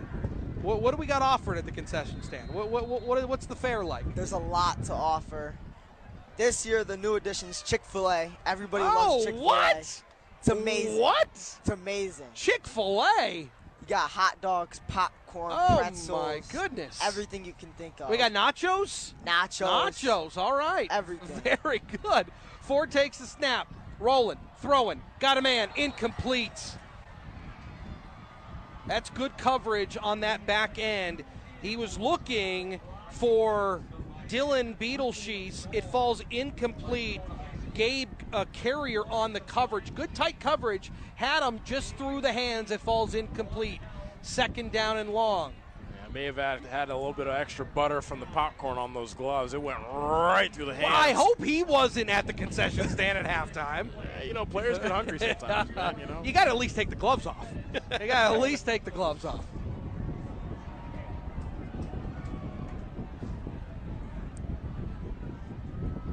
Clock stops 4:44, takes it, gives it up the middle. Hamby with a big-time run out to the 25-yard line, taken down at the 27, makes this third down much more palatable, looking at a 3rd and 2 after the long gain. Good, old-fashioned, hard-nosed football. That's what you love to see. What a run. Rumble it down, makes it 3rd and manageable. Way manageable. I'm a little bitter that Chick-fil-A is offered here. That is unbelievable. All right, Hamby again. First down. Just lowers those shoulders. Look, this game is about, you hear it all the time, it's a game of inches. It's a game of leverage.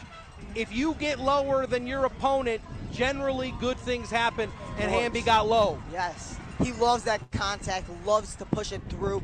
He's amazing at getting that first down when it's needed most, getting those yards play by play to get that first down. Some guys look for that contact. They like the physicality of it. Yes. He certainly is one of those guys. Yes.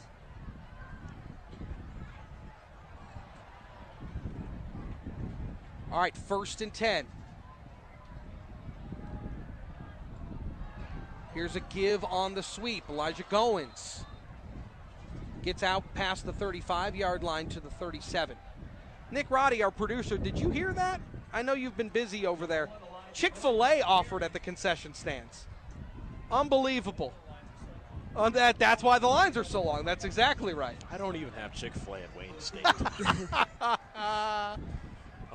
They've been telling us we're supposed to be getting one downtown for the 3 years. A long time, yeah. It's been a long time. I've heard those rumors. It's just at Dakota High School, so I'm in the wrong spot. You got some good offerings in downtown Detroit, though. No, I'm not. Yeah. All right, 2nd down and 7 after a gain of 3. Ford takes, fakes on a little end around. He's got the edge at the 40, lowers the shoulders at the 45. Ryan Petrovich on the carry, and we got a late flag on the play. Far sideline over by the Chippewa Valley sideline.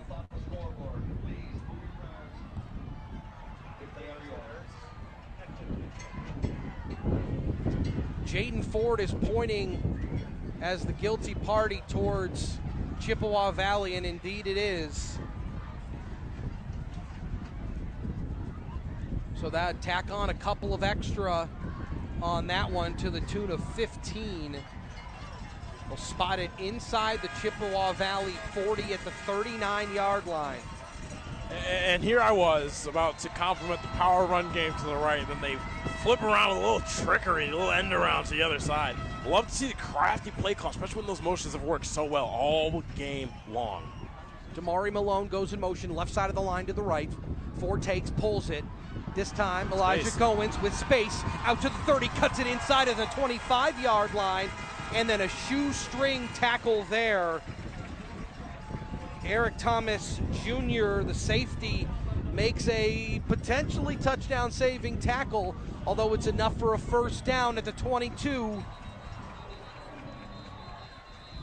We got an injury here for Chippewa Valley. That is Deshaun Lanier, who just went down. Maybe a bit of a cramp. You got the Chippewa Valley staff out, checking him out, stretching out that left leg. Yeah, you hope that's just Kieran Cramp, because he's a crucial part of this defense, and in particular that secondary that's played pretty well tonight. Some hiccups here and there, but that's what happens in high school football. But this kid's a baller, and we talk about Chick-fil-A, and Chick-fil-A is open on Saturdays, and he's got the chance and likely the opportunity sometime down the line to play on Saturdays. Terry Wilson, the head coach for Chippewa Valley, is out to take a look at Lanier as well. He is a first-year head coach here at Chippewa Valley. Although he has been a long-time defensive coordinator here, this is a guy that comes with a ton of pedigree. And the long-time Chippewa Valley coach ended up leaving, taking that jump to the college level. He's now the head man at Lawrence Tech. But Terry Wilson is a guy who has a ton of experience, obviously not only coaching football here with Chippewa Valley, but was actually at one time drafted into Major League Baseball and was pursuing a baseball career. When that didn't pan out, he decided to go play college football, and then played in the NFL with a couple of different teams.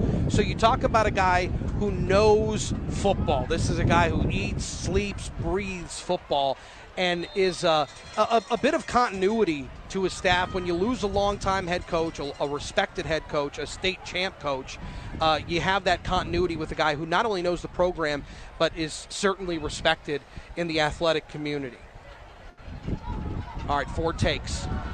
Gives up the middle, trying that right side. Jeremiah Aaron on the tackle. He'll pick up 5 out to the 17. It's a good pursuit. I don't think this Chippewa defense did a great job of getting 11 hands to the football there in the first half, and so you like to see them really getting after the football. Everybody's got their own angle. We in pursuit drills in practice, everybody's got their own little cone that they're going to. So making that pay off, second down here. But they're just chipping away. Inside the red zone now, 2nd and 5. Ooh, ball's on the ground. We got a flag. This is against Chippewa Valley. That's going to hurt. It's going to be a false start here on the Cougars, so that'll move them back. I'm never one to say that penalties are a good thing. However, but when that ball goes on the turf, better be glad that the coaching staff here at Dakota says, we moved fast. It's on us. Oh boy, caught a break there. Still 2nd down and 10 though. 2nd and 10. Just a very methodical drive here, using that power run game, generating the sweeps, little ingenuity, trick plays, makes it 2nd and 10. Ford's going to keep it. Boy, talk about liking that physicality. He took a hit, picking up, call it 6, 7 perhaps, out to the 16-yard line. So it's going to be 3rd down. He was looking for that screen or that bubble coming around to Elijah Goins. Wasn't there. Actually, Eric Thomas Jr. came down, and Jaden took off running with the ball. Great play by him. 30 seconds left here in the 3rd quarter. It's 3rd and 4. They're going to give it. Elijah Goins on the sweeper. Boy, he is very close to that 1st down. They need the 12. Boy, it looks like he's at about the 12.5-yard line. He might be a football and a half short. It's going to be 4th down. And that'll be the end of the 3rd quarter. So Dakota's going to think about this. And when we come back, a big 4th down, see what Dakota does. They want points. We're all tied up at 7. It's Drive to the Game coverage. Rivalry week here in Macomb, right here on WJR.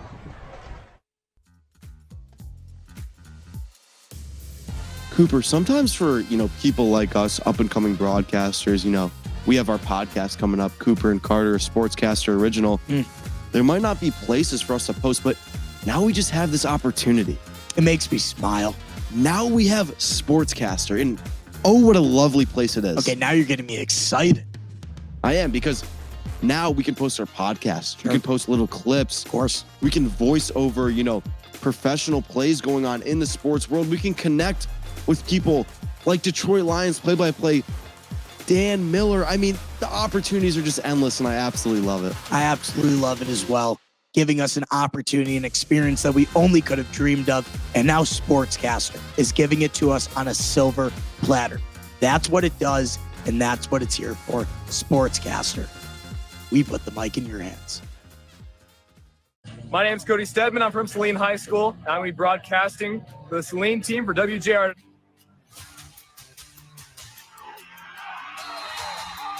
I never really thought that sportscasting would be my thing. I was really going towards radio journalism and broadcast journalism. But hey, if this is on the road to it, might as well hit it. The give, rush, cuts it upfield into the end zone. Touchdown, Saline. That's the magic I was just talking about.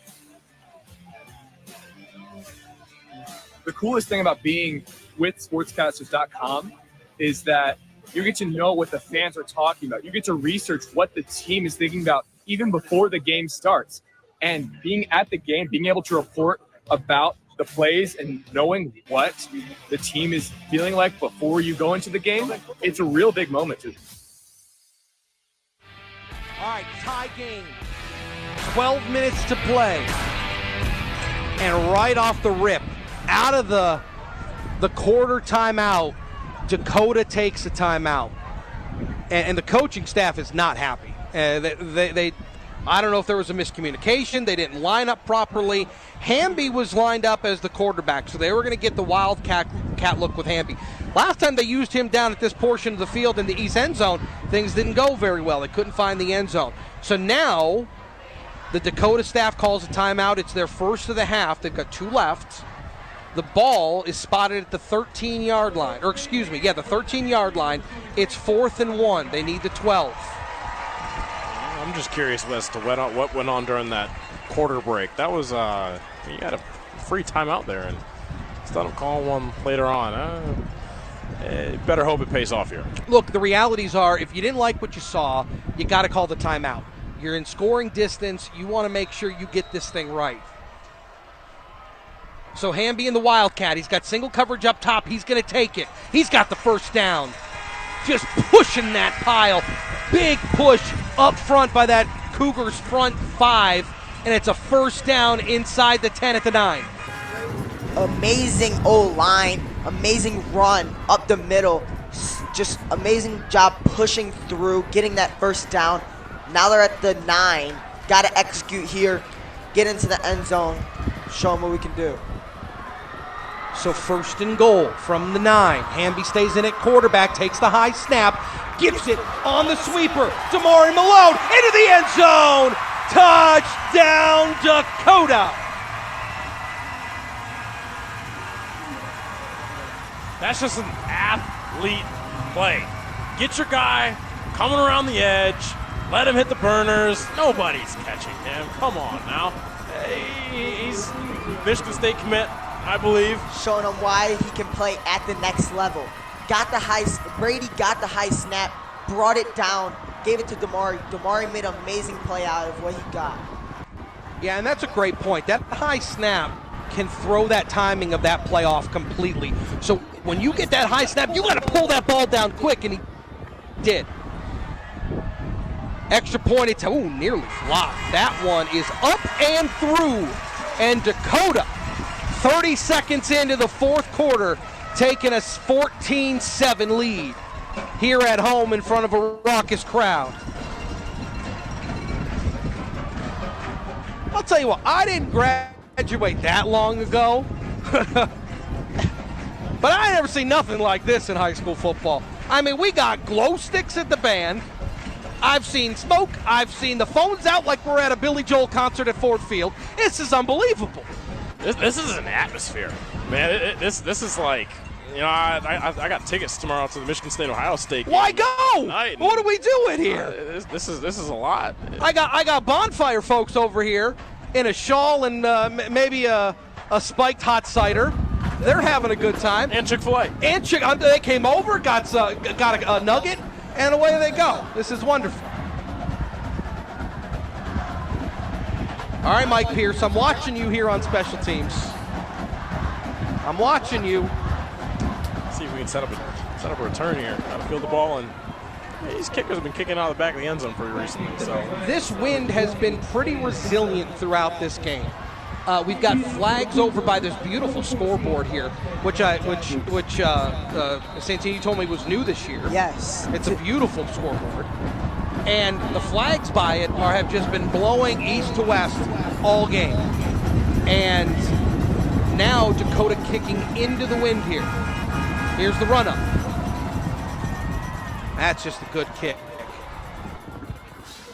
Gonna be nope, gonna let it bounce. Ooh, out of bounds right at the 1 yard line. Flag on the play. That's just good. Look, that's good recognition. And that's just good. Look, that's good recognition. Ennis Carter back deep.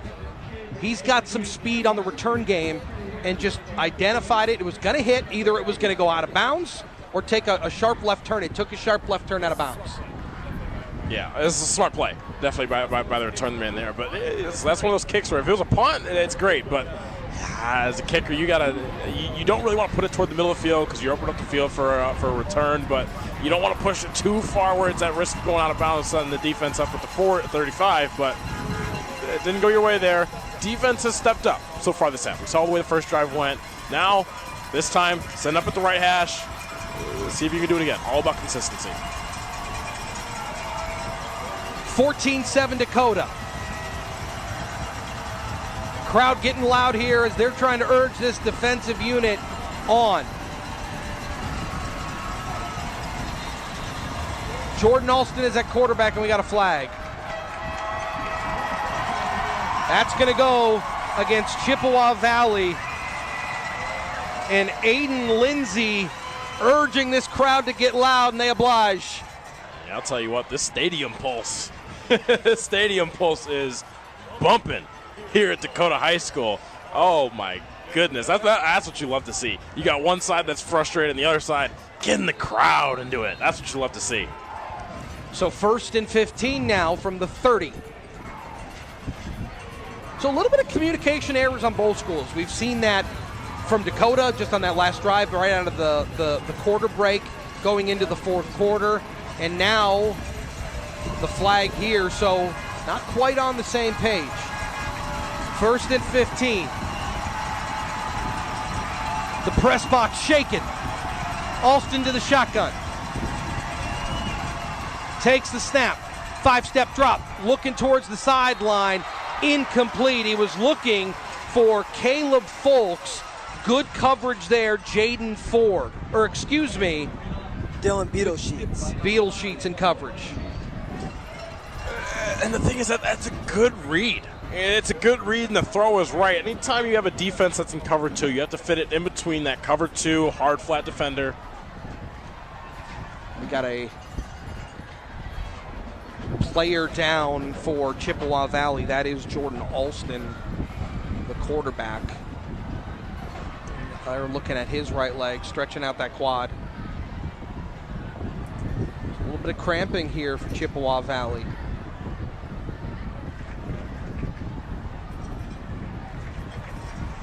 But again, I think in a game that has been so tight through 3 quarters, that score is huge for Dakota.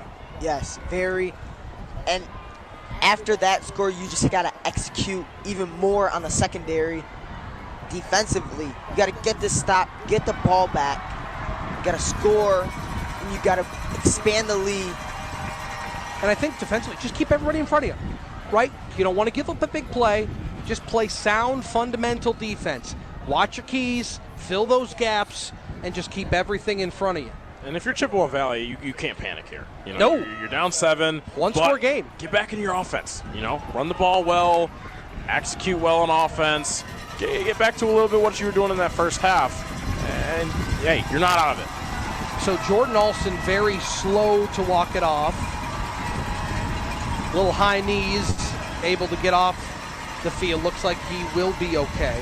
We'll keep an eye on him. In the meantime, Caleb Folks checks in at quarterback. 2 receivers out left. Folks is going to keep it. Pushes forward for a gain of 1. Just a swarming front 7 there for the Cougars. And now we got another man down for Chippewa Valley.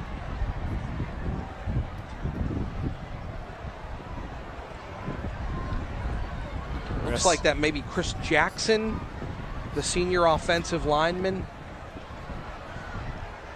down, and once again, unfortunately, Terry Wilson's got to come back and out onto the field and check on one of his players here. And look, you both play. You play currently, and you played previously. When you start cramping up like that, it is horrific pain out there on the field. Not something you want. You know, you just got to get a lot of sodium in your body. Got to remember to drink fluids throughout the game. It's very hard because Chippewa has a lot of guys going both sides of the ball. That's when the cramping starts kicking in. You saw Deshaun Lanier cramping up earlier in the game. He plays both sides of the ball. Big part of the Chippewa Valley team. Number 12, Jordan Alston, also cramped up. Big part of their offense as well. Something you can't have that goes on throughout the game. Yeah, and I'll tell you what, those cramps, those things plant a seed in your mind, and it's not a good seed. It's one of those things where it's, you know, you get back out on the field and it's, you're kind of monitoring it, and then those are the kinds of cramps that, you know, 2 in the morning you wake up. It's bad enough when I get them at 2 in the morning. I'm in bed and I'm like, oh no! Yeah, they out don't on the kick in football at good field, times. it's a little worse. Those pads don't make it easy. Very constricting at times. You know, it's. I switched to flag football in college. A little less contact, a little bit. All right, 3rd and long here. It's 3rd and 14. Alston stays on the sideline. Caleb Folks at quarterback.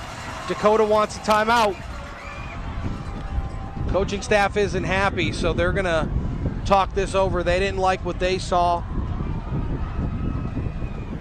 I love the water boys, by the way. Yeah, Chris, I was just going to point that out. They are kids, and they're all over the field.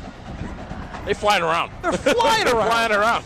You know, I guess that's what this rivalry means. This game means. You know, everybody's involved. They, on this beautiful scoreboard, they got backyard brawl. I say, hey, you don't get everybody involved. Let the kids, you know, get some water and bring it up to the players. And you know, listen, Macomb Area Conference football. That's what this is all about, man. Meanwhile, my 6-year-old son Jake is at home. You know, probably having some fruit snacks. What are you doing? Get out here. Run some water. Get some cardio in here, man. All right, good to see Alston back out. He'll go to the shotgun. 2 receivers left, wide side, ball near hash mark. Takes, rolling, avoiding 1 tackle, throws, got a man, still, ooh. They're going to say he caught it. He's going to be just shy of a first down. Deshaun Lanier hauled it in. Looks like he's going to be 2 yards short, and we've got another member of this Chippewa Valley's offense on the turf over by the Chippewa Valley sideline at about the 33-yard line. I think that might be Alston again. And like I said earlier, you get the cramp once and they really don't go away. It's something that you're thinking about, and, you know, rolling out to your left on the side that you just cramped up on, that's brutal. That's brutal. So we really hope he's okay. You talked about getting some sodium, some mustard, and you really do hope it's just cramps and nothing more than that. But we'll monitor the situation, I'm sure. So the situation here, Chippewa Valley in. The ball spotted at the 43-yard line. They need the 45 for a first down, so it's 4th and 2. Cougars up 14-7 on CV. And let's see what head coach Terry Wilson wants to do here. I didn't see a special teams unit on the field. So this offense coming back out. So Folks will stay in the game at quarterback.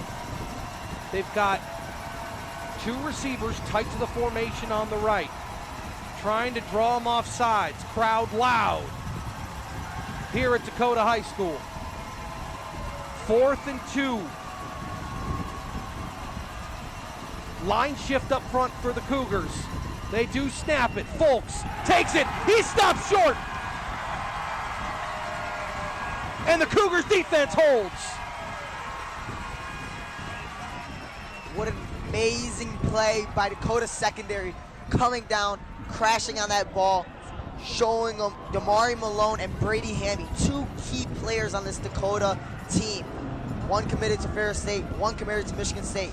This is showing why they should be able to play at this next level. Yeah, and that's just an instance of big-time players make big-time plays in big-time situations, you know? So, hey, 4th down, on the back foot just a little bit in your own territory. Or no, excuse me, that was Chippewa Valley's territory. Still, need to stop there, you know? Especially you talked about earlier, just scored, how important it is to get a stop here. Huge. And I get the idea to go for it there on 4th and 2. I get it. You try the hard count, didn't work, so you wanted to make something happen. Just didn't work that time. Good defense there by the Cougars. This time, shooting it out to the flat. Hauling it in. Elijah Goins pulls it down. Big gain. And then hauled down at about the 25-yard line. So a big pickup and a 1st down here for the Cougars. Yeah, he's such an amazing athlete. He also plays on both sides of the ball. He is a sophomore currently. He's going to be developing more and more on this team. He just makes big-time plays when needed, and they keep on feeding him the ball throughout this game. And again, when you got the speed he does, I understand. You get your playmakers in some space, and they can make something happen. Goins did there. 4 takes. Gives Hamby left side, stiff arm. Inside the 25-yard line, hauled down inside the 20 at the 17. Gain of 8 on the play. It's a little isolation mano-a-mano play, so you don't block the end there. You had number 9 for Chippewa Valley out there. Listen, he's just going to be one-on-one with your running back. You either make the stop or you don't. That's one of those things you got to get low, wrap him up, let your other teammates come and make the tackle. 2nd and 2. Feed it to Hamby. Got the 1st down and more. Taken down, shoestring tackle at the 10-yard line. Donnie Deagle hauled him down. Yeah, and I'm looking at the body language of this Chippewa Valley defense, and they're frustrated. They're getting, blown back, pushed around, especially up front, not making exactly the right reads and stuff in terms of reacting on defense, and it's showing. Jaden Ford takes the high snap, giving it to Hamby. Running, churning, diving inside the 5-yard line, getting to the 3. Deagle again on the tackle. Lanier combos for it 2. So it's 2nd and goal, 2nd and goal now from the 3. Such an amazing player, breaking tackles, going through players, making hits, trying to get that touchdown. Feed him again, why not? Lowering the shoulders to the goal line, touchdown! Brady Hamby expanding the lead for this Cougars team in front of a wild crowd. They can't stop him, why not keep on feeding them?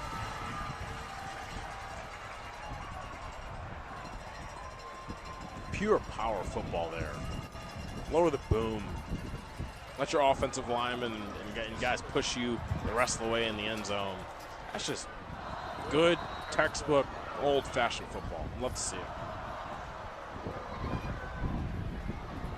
Extra pointed away from making it a 14-point game.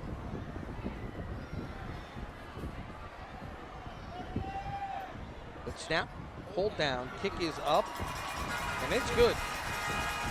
Osternowski puts it up through the uprights, and Dakota expanding their lead. It is now 21-7.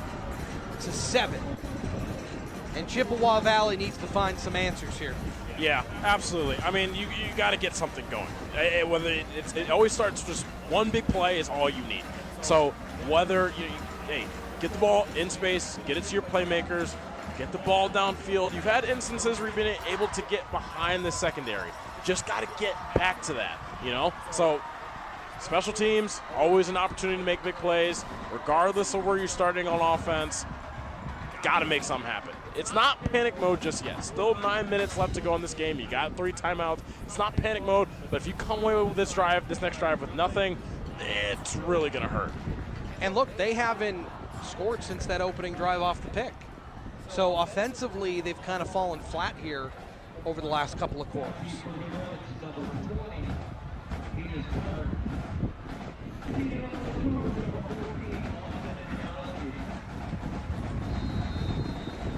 So 9:09 to play here in the fourth quarter, and the Cougars have made it a 2-score lead. It's 21-7. Arnowski teed it up at the 40. This one just kind of gets hung up in the wind. Arnowski lost it, takes a hop, picked it up at the 4, trying the left side, and he's running the wrong way. Tackled at the 3-yard line. Yeah, that's just something you can't have happen, especially when you're in that backfield. You see that ball coming, you gotta take some steps back because it's easier to go forward than go back. You just gotta hold on to that ball, make sure the ball is secure in your hands before you start running. Test. That's why Dakota was able to make that play, because he didn't do any of those things. Oh, and then you're on the scramble drill at that point, right? You're just trying to make up lost ground. And at the end of the day, now you're back inside your own 5 at the 3-yard line. And for a team that's got to find some offense, a team that's got to find some points, you got a long way to go.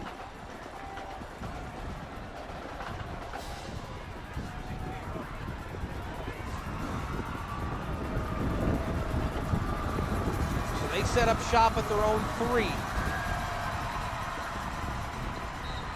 Trying that left side. Maybe a gain of a yard, half yard out to the 4. Yeah, and anytime you're backed up here, it kind of takes away from your big play capability. And for multiple reasons. Number one is that the big plays that you do, that you may create, will get you out to the 40. So helps, but then long term does not really. And also, you can't have those big 5-step drops, because then you're setting yourself up in the end zone. Offensive line hasn't been able to block this defensive line really well. You're setting yourself up for failure that way. So Folks takes a shotgun snap. He's got 3 backs. Ball's in the end zone. Folks able to pick it up. Uh-oh.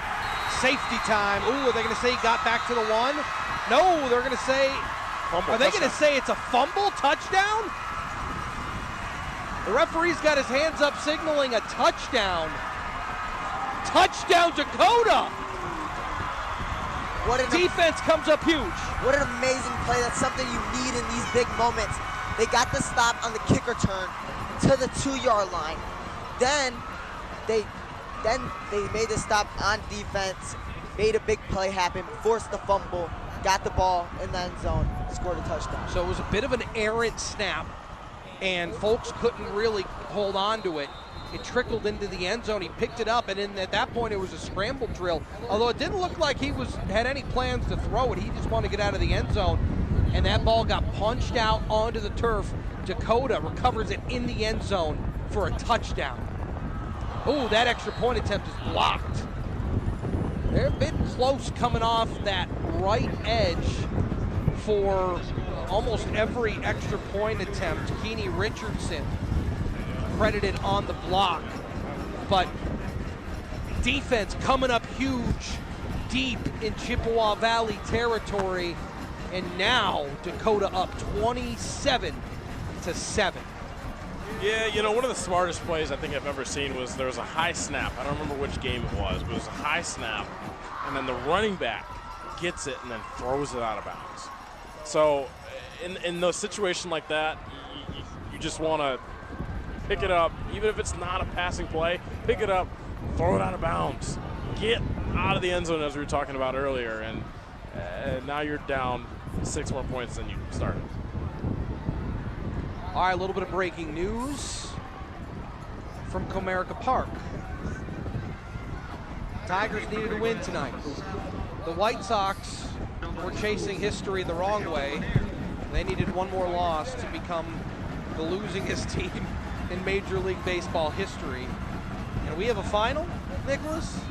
From Comerica Park. The Tigers win it 4-1 at Comerica Park. They are going to the playoffs for the first time since 2014, 88-74. I owe my 2 games entire left. news reporting class cupcakes. Oh, no. No, Gabe, don't say that. Yeah. Here's a short kick fielded and then taking a knee, kind of stumbling forward at the 32-yard line. Tell me a little bit about that. What came into this? When did this When did this wager get placed?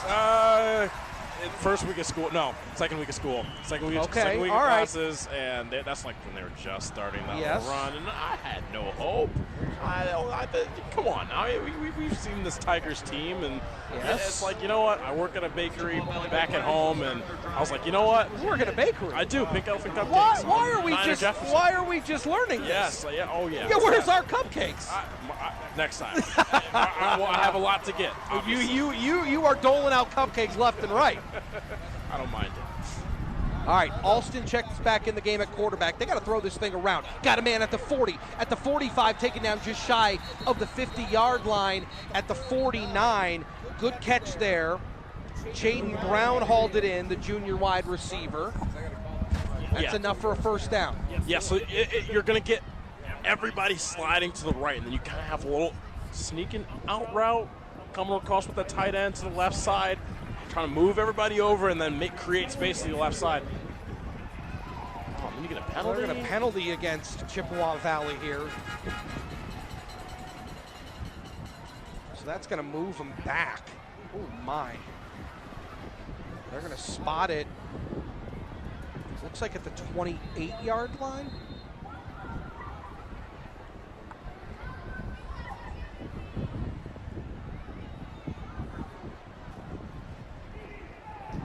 So it'll be 1st and 15 here. And that's just a momentum killer.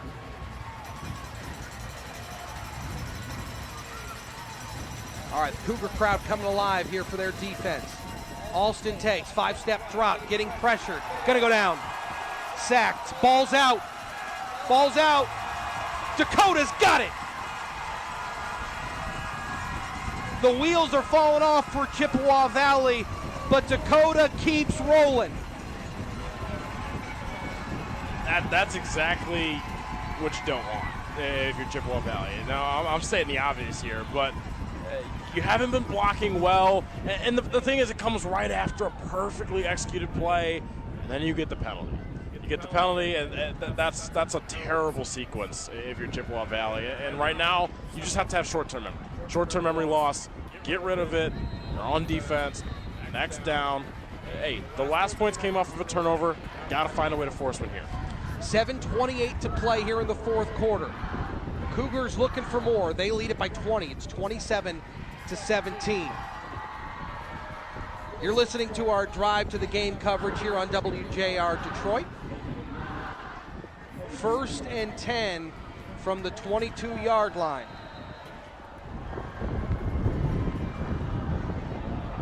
We got a whistle. Chippewa Valley wants to take a timeout.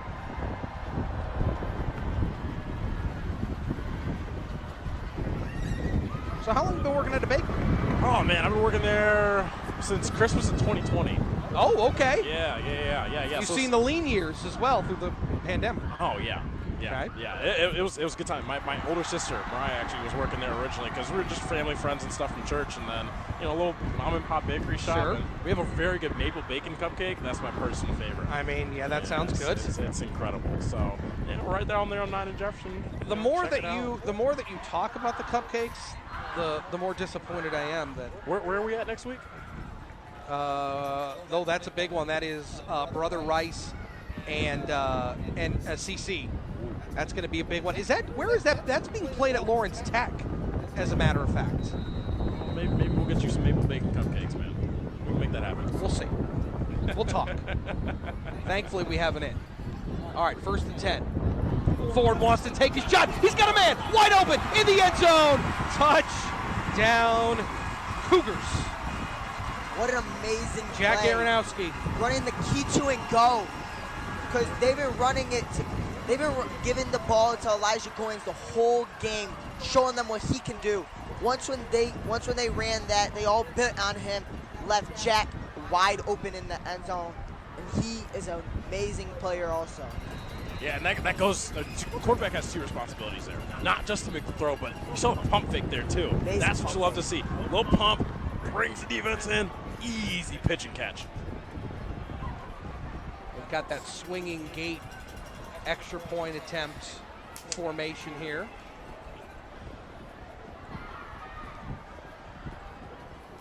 extra point attempt. Good snap. This time, that one goes up and through. And the route is on.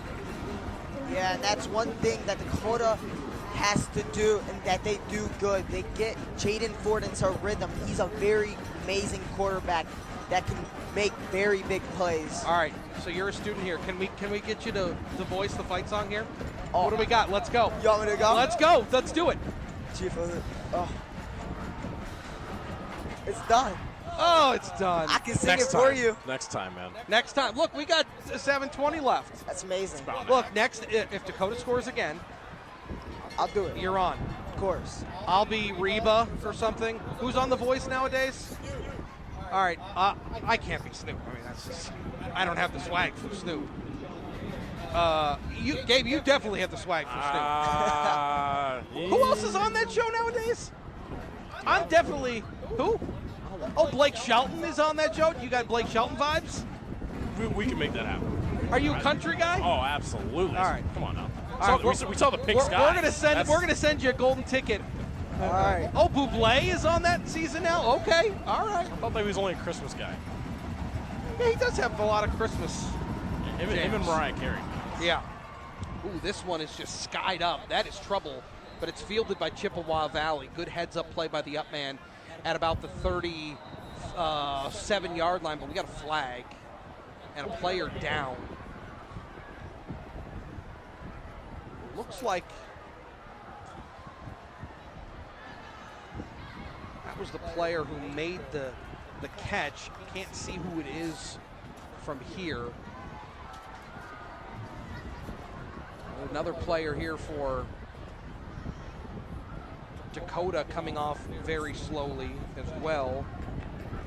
Elijah Riviera coming off slowly there, being carried off by a couple of teammates. As the player for Chippewa Valley being looked at near midfield. I'll tell you what, that player deserves a lot of flowers for that catch. That's a very difficult Tough catch. Hopped up about 25, 30 yards up in the air. About 20 yards in the air. In the bright lights, dealing with the wind, and very good job just getting the hands underneath it. Obviously, you're not looking to get yards there, but you're just making, You just want to make sure that you are controlling that football. Absolutely.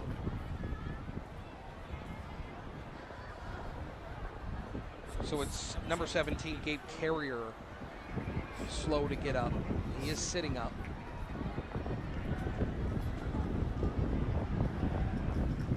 As that Chippewa Valley sideline takes a knee. And he's able to at least stand here. Just trying to test it out. Talking to head coach Terry Wilson. It's been a breezy night, but it has been a perfect night for football. Just a beautiful fall evening here in Macomb County for two very proud programs. And I think you see why Dakota is where they're at, right? Through 4 games, they come in undefeated, playing really good football, really good sound football. And against a rival tonight, they're doing it again. Yeah, they're really good at picking it up when they need to the most. They always execute when they have to. They make big plays. It's always when they need, and it's amazing that they're able to do that. Yeah, there was a little bit of a too far into the line of scrimmage there. Arnez Sanders, the corner who was covering Deshaun Lanier.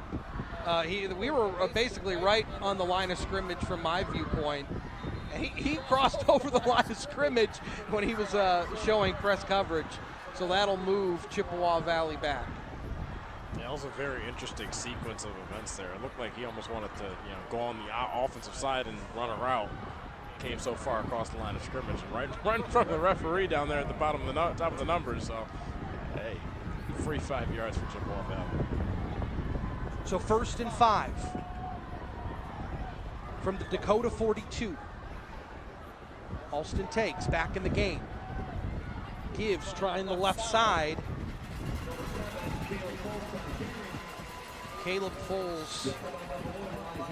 Folks carries it, picks up 4 out to the 38, so 2nd and 1. It's good to see Alston back out there. He's had a couple issues with we presume to be cramps, but he's battled this one out. Looking at a 2nd and 1. He's got Folks in the backfield, 2 receivers to the right.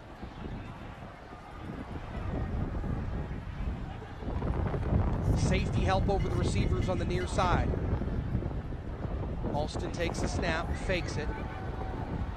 Got some time, then shakes a defender. He's got to run forward, throws it, got a man with some space out to the 25-yard line. Caleb Folks hauls it in, made himself available, recognized that Alston was in some trouble, turned him, found him, first down. And that's a two-way play right there. First off, obviously, Jordan Alston, great job moving around the pocket. Things collapse, things don't really materialize downfield, but also still keeping your eyes downfield. And also, on the other side of that, Caleb Folks, he's also a quarterback. He knows that the quarterback is still looking downfield, finds himself a little gap, finds himself a way to get open. Hey, first down. Fresh set at the 25. Alston takes, looking to his left, nobody home. Now he goes that way. Ooh, that's a tough throw. Long throw across the field as Alston takes a shot. Ball falls incomplete. It's going to be 2nd and 10. Yeah, it's always tough. And what things once you leave the game with one injury, the defense knows. It's dirty, but it's football. And they want to target you and hit you right in that same area, and that's tough. Aiden Lindsay coming off the edge was applying the pressure. Amazing player. So 2nd down and 10 from the 25, ball near hash mark. Big Reds moving left to right, 2 receivers to the top of the formation. Alston takes, fakes, throws to the flat, got a man. Ooh, couldn't shake the defender. He gets tackled after just a gain of 2. Eric Thomas Jr. hauled it in. What a great tackle by Dominic Van Vliet. Way to break down on the play, not let the receiver go around him, secure the tackle. Yeah, we talk so much about matchups and where you're at, and that was one-on-one. So you either get beat or you don't. And that's a great open field tackle, as you said. Yeah. So big 3rd down here, 3rd and 8. 5:08 to play here in the 4th quarter. Cougars all over the Big Reds, 34-7. They've been pouring it on here in the 2nd half. Alston takes, quick 3-step drop, getting pressured, now rolling, getting chased, throws, got a man. That's caught inside the 20. Caleb Folks hauls it in. He's going to be about a yard short. Needs the 15, got to the 16. And we got an injured Cougar right near where that play ended. Looks like it is Jacob Bayes on the ground getting some attention.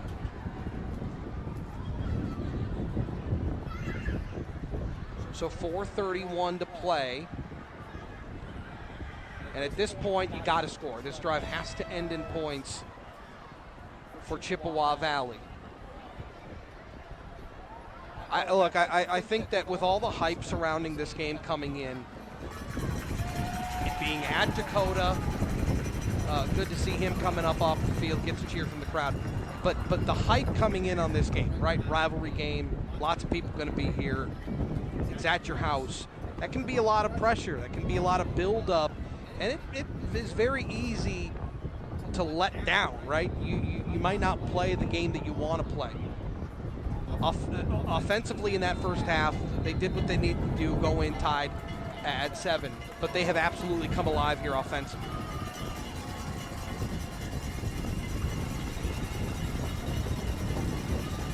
And this defense just feels like it's gotten stronger and stronger.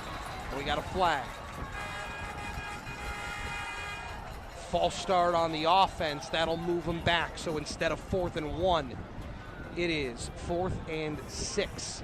4:16 to play. Chris Renwick, it's good to have you along this evening. Gabe Loper joins us once again after last week, and Santino Lucci here from Dakota joining us, making his broadcasting debut tonight.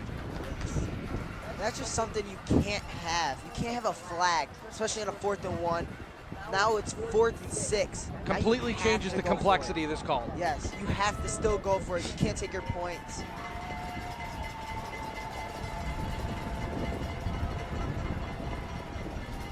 Fourth and 6. Alston with 2 receivers to the left. Calls for it. Gets it. Getting pressured. Being tripped and sacked. And Dakota takes over. And there was just nothing open down the field. That is good defense by this Cougars front. That was a great double team by Aiden Lindsay and Tyler Torrey. Both physical and very fast off the ball players. Yeah, and it helps, on the Dakota side of things. Dakota's been able to get pressure just using 4 guys, and that time, Chippewa Valley, they only had 3 guys out on the route trying to block these guys up front, which means you got 3 guys and you have less options downfield. And going back to that penalty where 3 guys would have been fine in a short yard situation, but it's 6 yards to go. It's a little tricky. 3:30 left, and we've got a timeout, Chippewa Valley. It feels like that last play was kind of a nutshell of the whole game. Chippewa Valley just kind of have been spinning the wheels, haven't been able to find a whole lot of traction, particularly here in the second half. And this Dakota team has just gotten stronger. The defense has really stepped up here in the 3rd and 4th quarters. For sure. I mean, Chippewa, they haven't been in the rhythm. After they got that pick in the first quarter, that's when everything went uphill for them. Then Dakota started coming down, punching it right into their mouth, and that's when Chip started falling apart with all those flags. That's just something you can't have. Well, in reality, this has been a very physical football game. Like up front in the trenches, it has been very, very physical. We've seen a couple of big hits tonight, but I think Dakota has been at least more consistent up front on both sides of the ball. So they take over. 1st and 10. Here's a give out to the left-hand side. Rumbling forward. Braden Henson. Gain of 9 on the play, brings up 2nd and 1. They need the 39 for a fresh set. And for Dakota here, the time is not a factor. They want to run this clock out. Yeah, and both teams know it. So, you know what? Play hard, still hitting hard. It was a hard hitting last play.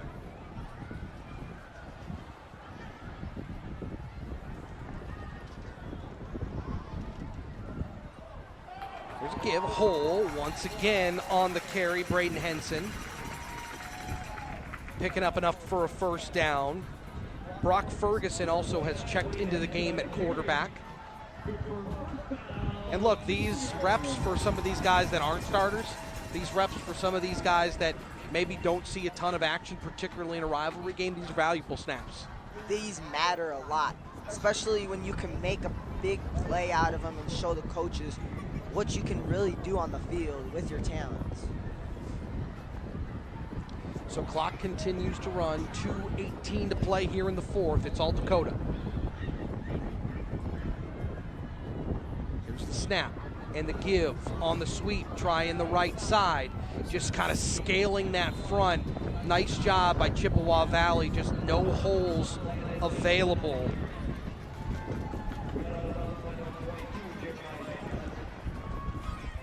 Yeah, nice little stretch play there. Just, like I said, always nice to get a guy out in space. And, you're talking about the snaps and everything. Everything is reps. Even like what we're doing up here in the booth, man. It's like, hey, get some rest, get some film out there, show coaches what you can do, especially, when you're on a team with such a touted roster full of talent. Always fun to get in the game and get some reps in. Landon Mitchelson gets the handoff on the stretch play there. Brings up 2nd down and 8 on a gain of 2. Here's a give, spinning, pushing that pile forward. Once again, Braden Henson on the carry. And for Brock Ferguson, it's just operating the offense, right? Making sure everybody's in the right spot. And those reps for a quarterback are valuable. And they're running the system to perfection right now as they just try to run this clock as we hit a minute left here in the 4th quarter. And Dakota up 34-7. Yeah, and this quarterback has been taking mental reps all game long. As a quarterback, there's really no rest for you. So now he's getting able to put it into practice a little bit, kind of practice see the things he's been seeing on the sideline and put it to play here.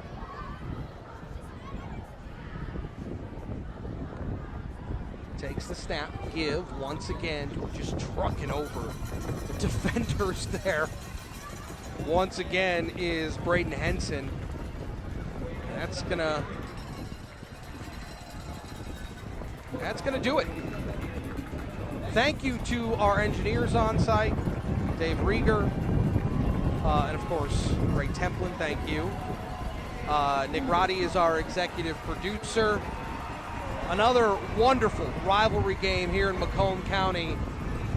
Dakota coming out on top, 34-7. Absolutely exploding offensively and defensively here in the 2nd half. Gabe Loper, it's been a lot of fun. It's been a blast. Well done. Man. Thank you again. WJR and Sportscaster has been a blast. It's been great seeing you again. It's been great having you up in the booth. Santino Lucci, well done, my friend. Thank you. I appreciate you for having me. This was an amazing experience, and I would love to be back. Yeah, you did a great job, and congratulations to Dakota. And Sportsmanship 101, high fives after the game. Good stuff. Dakota wins it in this rivalry game 34-7. Have yourself a wonderful Friday and enjoy a whole slate of really good football coming up, particularly here on WJR. Big game tomorrow. And Tigers win. What a night. I'm Chris Renwick saying so long. We'll turn it over to our friends down at SportsCaster. You've been listening to the Drive to the Game coverage right here on WJR. Hey, welcome to the post-game show on WJR and SportsCaster.com. So we'll be joined here in just a few minutes by Damari Malone and by Brady Hamby, 2 players that scored touchdowns for Macomb, Dakota tonight. Also coming up on WJR this weekend, you have the Michigan State-Ohio State game on Saturday night. You also, not on WJR, but a big weekend here for Michigan and Minnesota. So, all right.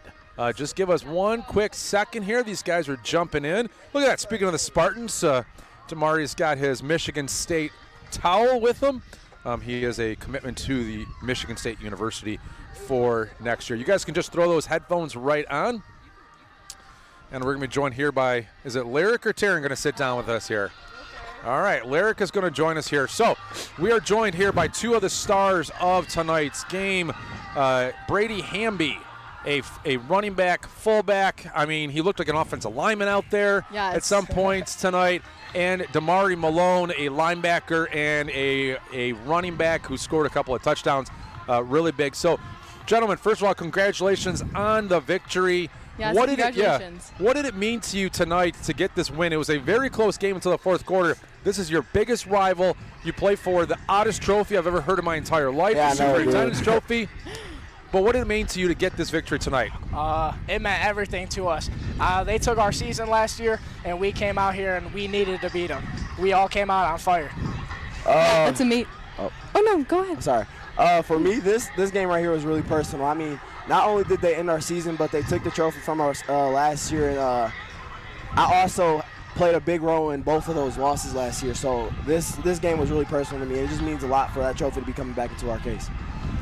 Yeah, congratulations. How did it feel to be tied during halftime? I mean, you guys were both playing really well, both teams on each end. I mean, it really could have been anyone's game at that point. How did it feel? I mean, we weren't nervous going into half.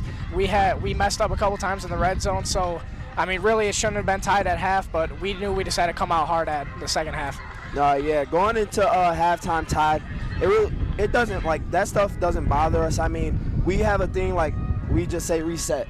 So we all reset it, and then we restarted, and we came out and and gave it to him, man. So I'm proud of that. Yeah, obviously the change in the game. I mean, you guys scored a touchdown early in the fourth quarter that you've been building for in the third quarter, but then the turnovers. And so what did you guys see from your vantage point? Brady, both of you guys are actually playing both ways. So you're on the field for those turnovers, but to pick them up, one was in the end zone. I don't remember which one of your teammates scored the touchdown, but that just kind of broke the game open. And so were you expecting at some point that the dam would just unleash? Yeah, we were expecting to overwork them, and we were expecting them to get tired, and we were expecting us to pull away in the fourth quarter. No, yeah, most definitely. We knew coming out this half they thought they had a chance with us, but we just couldn't give it up so easy. So we came through, pounded it down their throat. No, yeah, and no diddy. But yeah, seeing those turnovers, it was exciting, man. And I knew once they start dropping like flies, we were just going to take over. So. Okay, Brady, so I remember when I talked to you on Wednesday, I had talked to you about your touchdown pass in the first week, and I asked you, I was like, had you been practicing any other reps? And then I see you, and you literally attempt to throw a touchdown pass. So, was that, practice multiple times, earlier in the week, or did it just kind of go? I mean, we practiced it a couple of times, but we didn't really practice it every day or anything. It was just kind of a goal line situation. Yeah, that's amazing. I mean, you scored 2 touchdowns in this game. Your performance was fantastic. How did it feel to set the record and kind of create a kind of stressful situation, getting the first touchdown in this game today? I mean, it felt great. I had a great O-line blocking for me. Everybody was leading the way for me, so it wasn't just me. But it felt amazing, yeah. That's awesome. Do you guys think that the fumble in the end zone, which people thought it might have been a safety and then it ended up being a touchdown, do you think that was kind of the changing point in the game, or do you think it might have happened a little earlier? No, I definitely think our drive where we were just pounding the ball, I think that was definitely the turning point for us. No, yeah, I definitely agree, but that touchdown definitely made their confidence drop a lot. So I kind of like that, and we kind of knew we didn't know we had it, but we kind of knew they were just dropping. So you guys are 5-0. Who's next week? Romeo homecoming. Romeo. Oh, okay. Big So homecoming. you guys how do you think this week is going to go with just practicing? Have you been paying attention to them, or have you just been going week by week? I mean, we've been just going week by week, taking it game by game. We just have to come out at practice, fly around, and just learn our assignments. No, yeah, most definitely. We've been taking it week by week. We don't want to look ahead of our opponent, so we're just going to keep taking it week by week and do what we do best. So. Right, because you have to keep track of their performance and everything. Yep. So. And then, student section. First question I asked you guys on Wednesday, I was like, I'm so excited to see it. Do you guys think that they played different? Do you think they kind of pumped you up a little bit? Yeah. Your student section is crazy. I'll go, bro. I couldn't hear the call, and we were right there. I got a penalty. I went off sides. That stadium pulse was through the roof, man. Yeah. Yes, the student section definitely made it hard for both sides. Their quarterback had to run to the sideline every play, so that definitely tired him out, and it was a huge factor in the game. No, yeah, we were just sitting there wondering, why does he keep going back? And I was like, there's no way he can hear that. Yeah. I mean, even Chip Valley's student section got a little loud at sometimes, but compared to that, and it goes all the way up, I'm literally just astounded. Right, and Damari, I have one more statement for you. I am a Michigan State student. Go Green. Go White. I know that you're going to be coming onto that field. How do you feel? Your parents must be so proud of you. That is such an accomplishing feeling to have. I can't even imagine how you feel. Oh, yeah, no, I'm most definitely excited. But first off, I just want to say I'm blessed, because without the man above, none of this would be possible. And with the people I'm surrounded by, my coaches, my teammates, they push me every day. So it's definitely just a blessing. And, I mean, I'm fired up to be down there. I can't wait.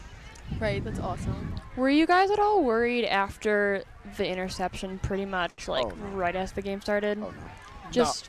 No, we knew that our defense was tough, and I didn't even expect them to score once they got the interception. So, I mean, I was a little disappointed they got in the end zone, but I knew they weren't going to score again. No, yeah, same. I was definitely a little disappointed, but our defense is top tier, so I wasn't really worried about it. But like I said in the beginning of the interview, I mean, we do a thing called reset. So we all know once a big play happens, we reset and we go on to the next. So. All right, well, we'll let you go. We'll let you go enjoy this with your teammates, your coaches, your students. Great game tonight, you guys, and go enjoy this victory. But it's so nice to meet you. Thank you. Nice to meet you. Good luck at Michigan State. Thank you. Terrific job, Taryn and Lyric. I mean, this is exactly what SportsCaster is all about, is opportunity for young people, or for anybody, but young people, to have a chance to become sports broadcasters. And, I know, Lyric, we were talking earlier, this was your first opportunity out here. Yes. And so what did you think of it? The whole experience. I mean, it was insane. What a game to kick it off. I mean, these two teams go head-to-head. The biggest rivalry in their district. I mean, their student section was insane. It was so hard to hear. There was fire. I mean, they were tied at halftime. I mean, it was just a great game overall, and Dakota really pushed through at the end, and it was really cool. We were talking about the superintendent trophy, and we really got to see it with the two helmets painted. I mean, it was really incredible experience just being here. Taryn, you're a veteran. Yes, now. You're amazing. Week 5, next week, Brother Rice Catholic Central. Whoa. What has this been like for you the last couple of weeks, and how much more confident do you feel in your ability to convey what you want to convey now than you were a month and a half ago? It's really been fun to see just how much I've been able to grow, and really just how much you can learn by having your commitment, and this is my commitment, which is why I did miss my homecoming football game. And I just think that it takes a special person to be committed and to work as hard as I feel like I do during the week, because I pretty much spend all of my lunch hours searching for players from each team and hopefully trying to talk to them. And I've been fortunate to do that for a few of the games, and I love utilizing my resources, which is why I think that it's just been fun to put together notes about who we're seeing and why they're playing, and it's been really great to see myself just evolve as a sports broadcaster. I mean, you're awesome. You just knocked it out of the park. You've been knocking out of the park for these last 5 weeks. We've got still the entire month of October still to come. Like I said, Catholic Central and Brother Rice. We're going to finish the season with Birmingham Groves and Birmingham Seaholm. And then, we'll see what we do with the playoffs. That'll be up to both SportsCaster.com and WJR to make a joint decision about covering the playoffs. But we hope to bring you playoff action, as we have seen some terrific environments, and it's just been so much fun to be out here. Here is a crowd that again I thought it was a large crowd, 2,000, 3,000 people. I know that Jeff Vitale joined us at halftime, said it was one of the smaller crowds. But every week we have been overwhelmed by the audience participation, by the fans, and just by our audience out there that is tuning into WJR and SportsCaster.com. I mean, we're having so much fun, but this is really about the audience out there. Thank you so much for all of you that are listening. And I will say, keep listening. This weekend, Michigan State is against Ohio State. They are hosting it in Spartan Stadium. Mark D'Antonio will be honored in their Ring of Honor. I think that's what it's called. My buddy Justin Rose, who I do a podcast with, would say there's an actual name to it. I don't think I got it right. But that game will be on WJR tomorrow night. Again, Michigan football, Minnesota over the weekend. The Detroit Tigers clinched a playoff berth tonight against the Chicago White Sox. They will be finishing out the series against the Sox over the weekend, and then they will start action, I believe, in the playoffs on Tuesday night. I want to say thank you to our entire team here at SportsCaster and WJR, specifically Ray Temple and Dave Rieger, Nick Roddy, and Chris Renwick.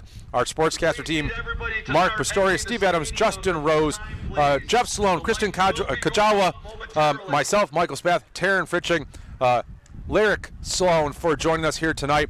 To our great sports broadcasters, Gabe Loper of Wayne State, Santino Lucci of Dakota High School, and of course Chris Renwick, who calls the play-by-play.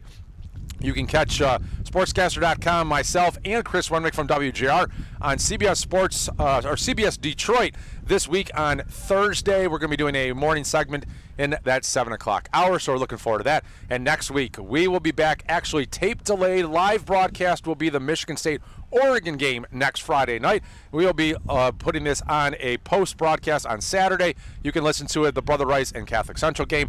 Thank you, everybody, for having us out here at Macomb, Dakota. Thank you to our WJR staff. Thank you to SportsCaster.com. Thank you to our great reporters. We hope that you have a terrific night and a fantastic weekend. And go Tigers! Go Tigers! Go Lions!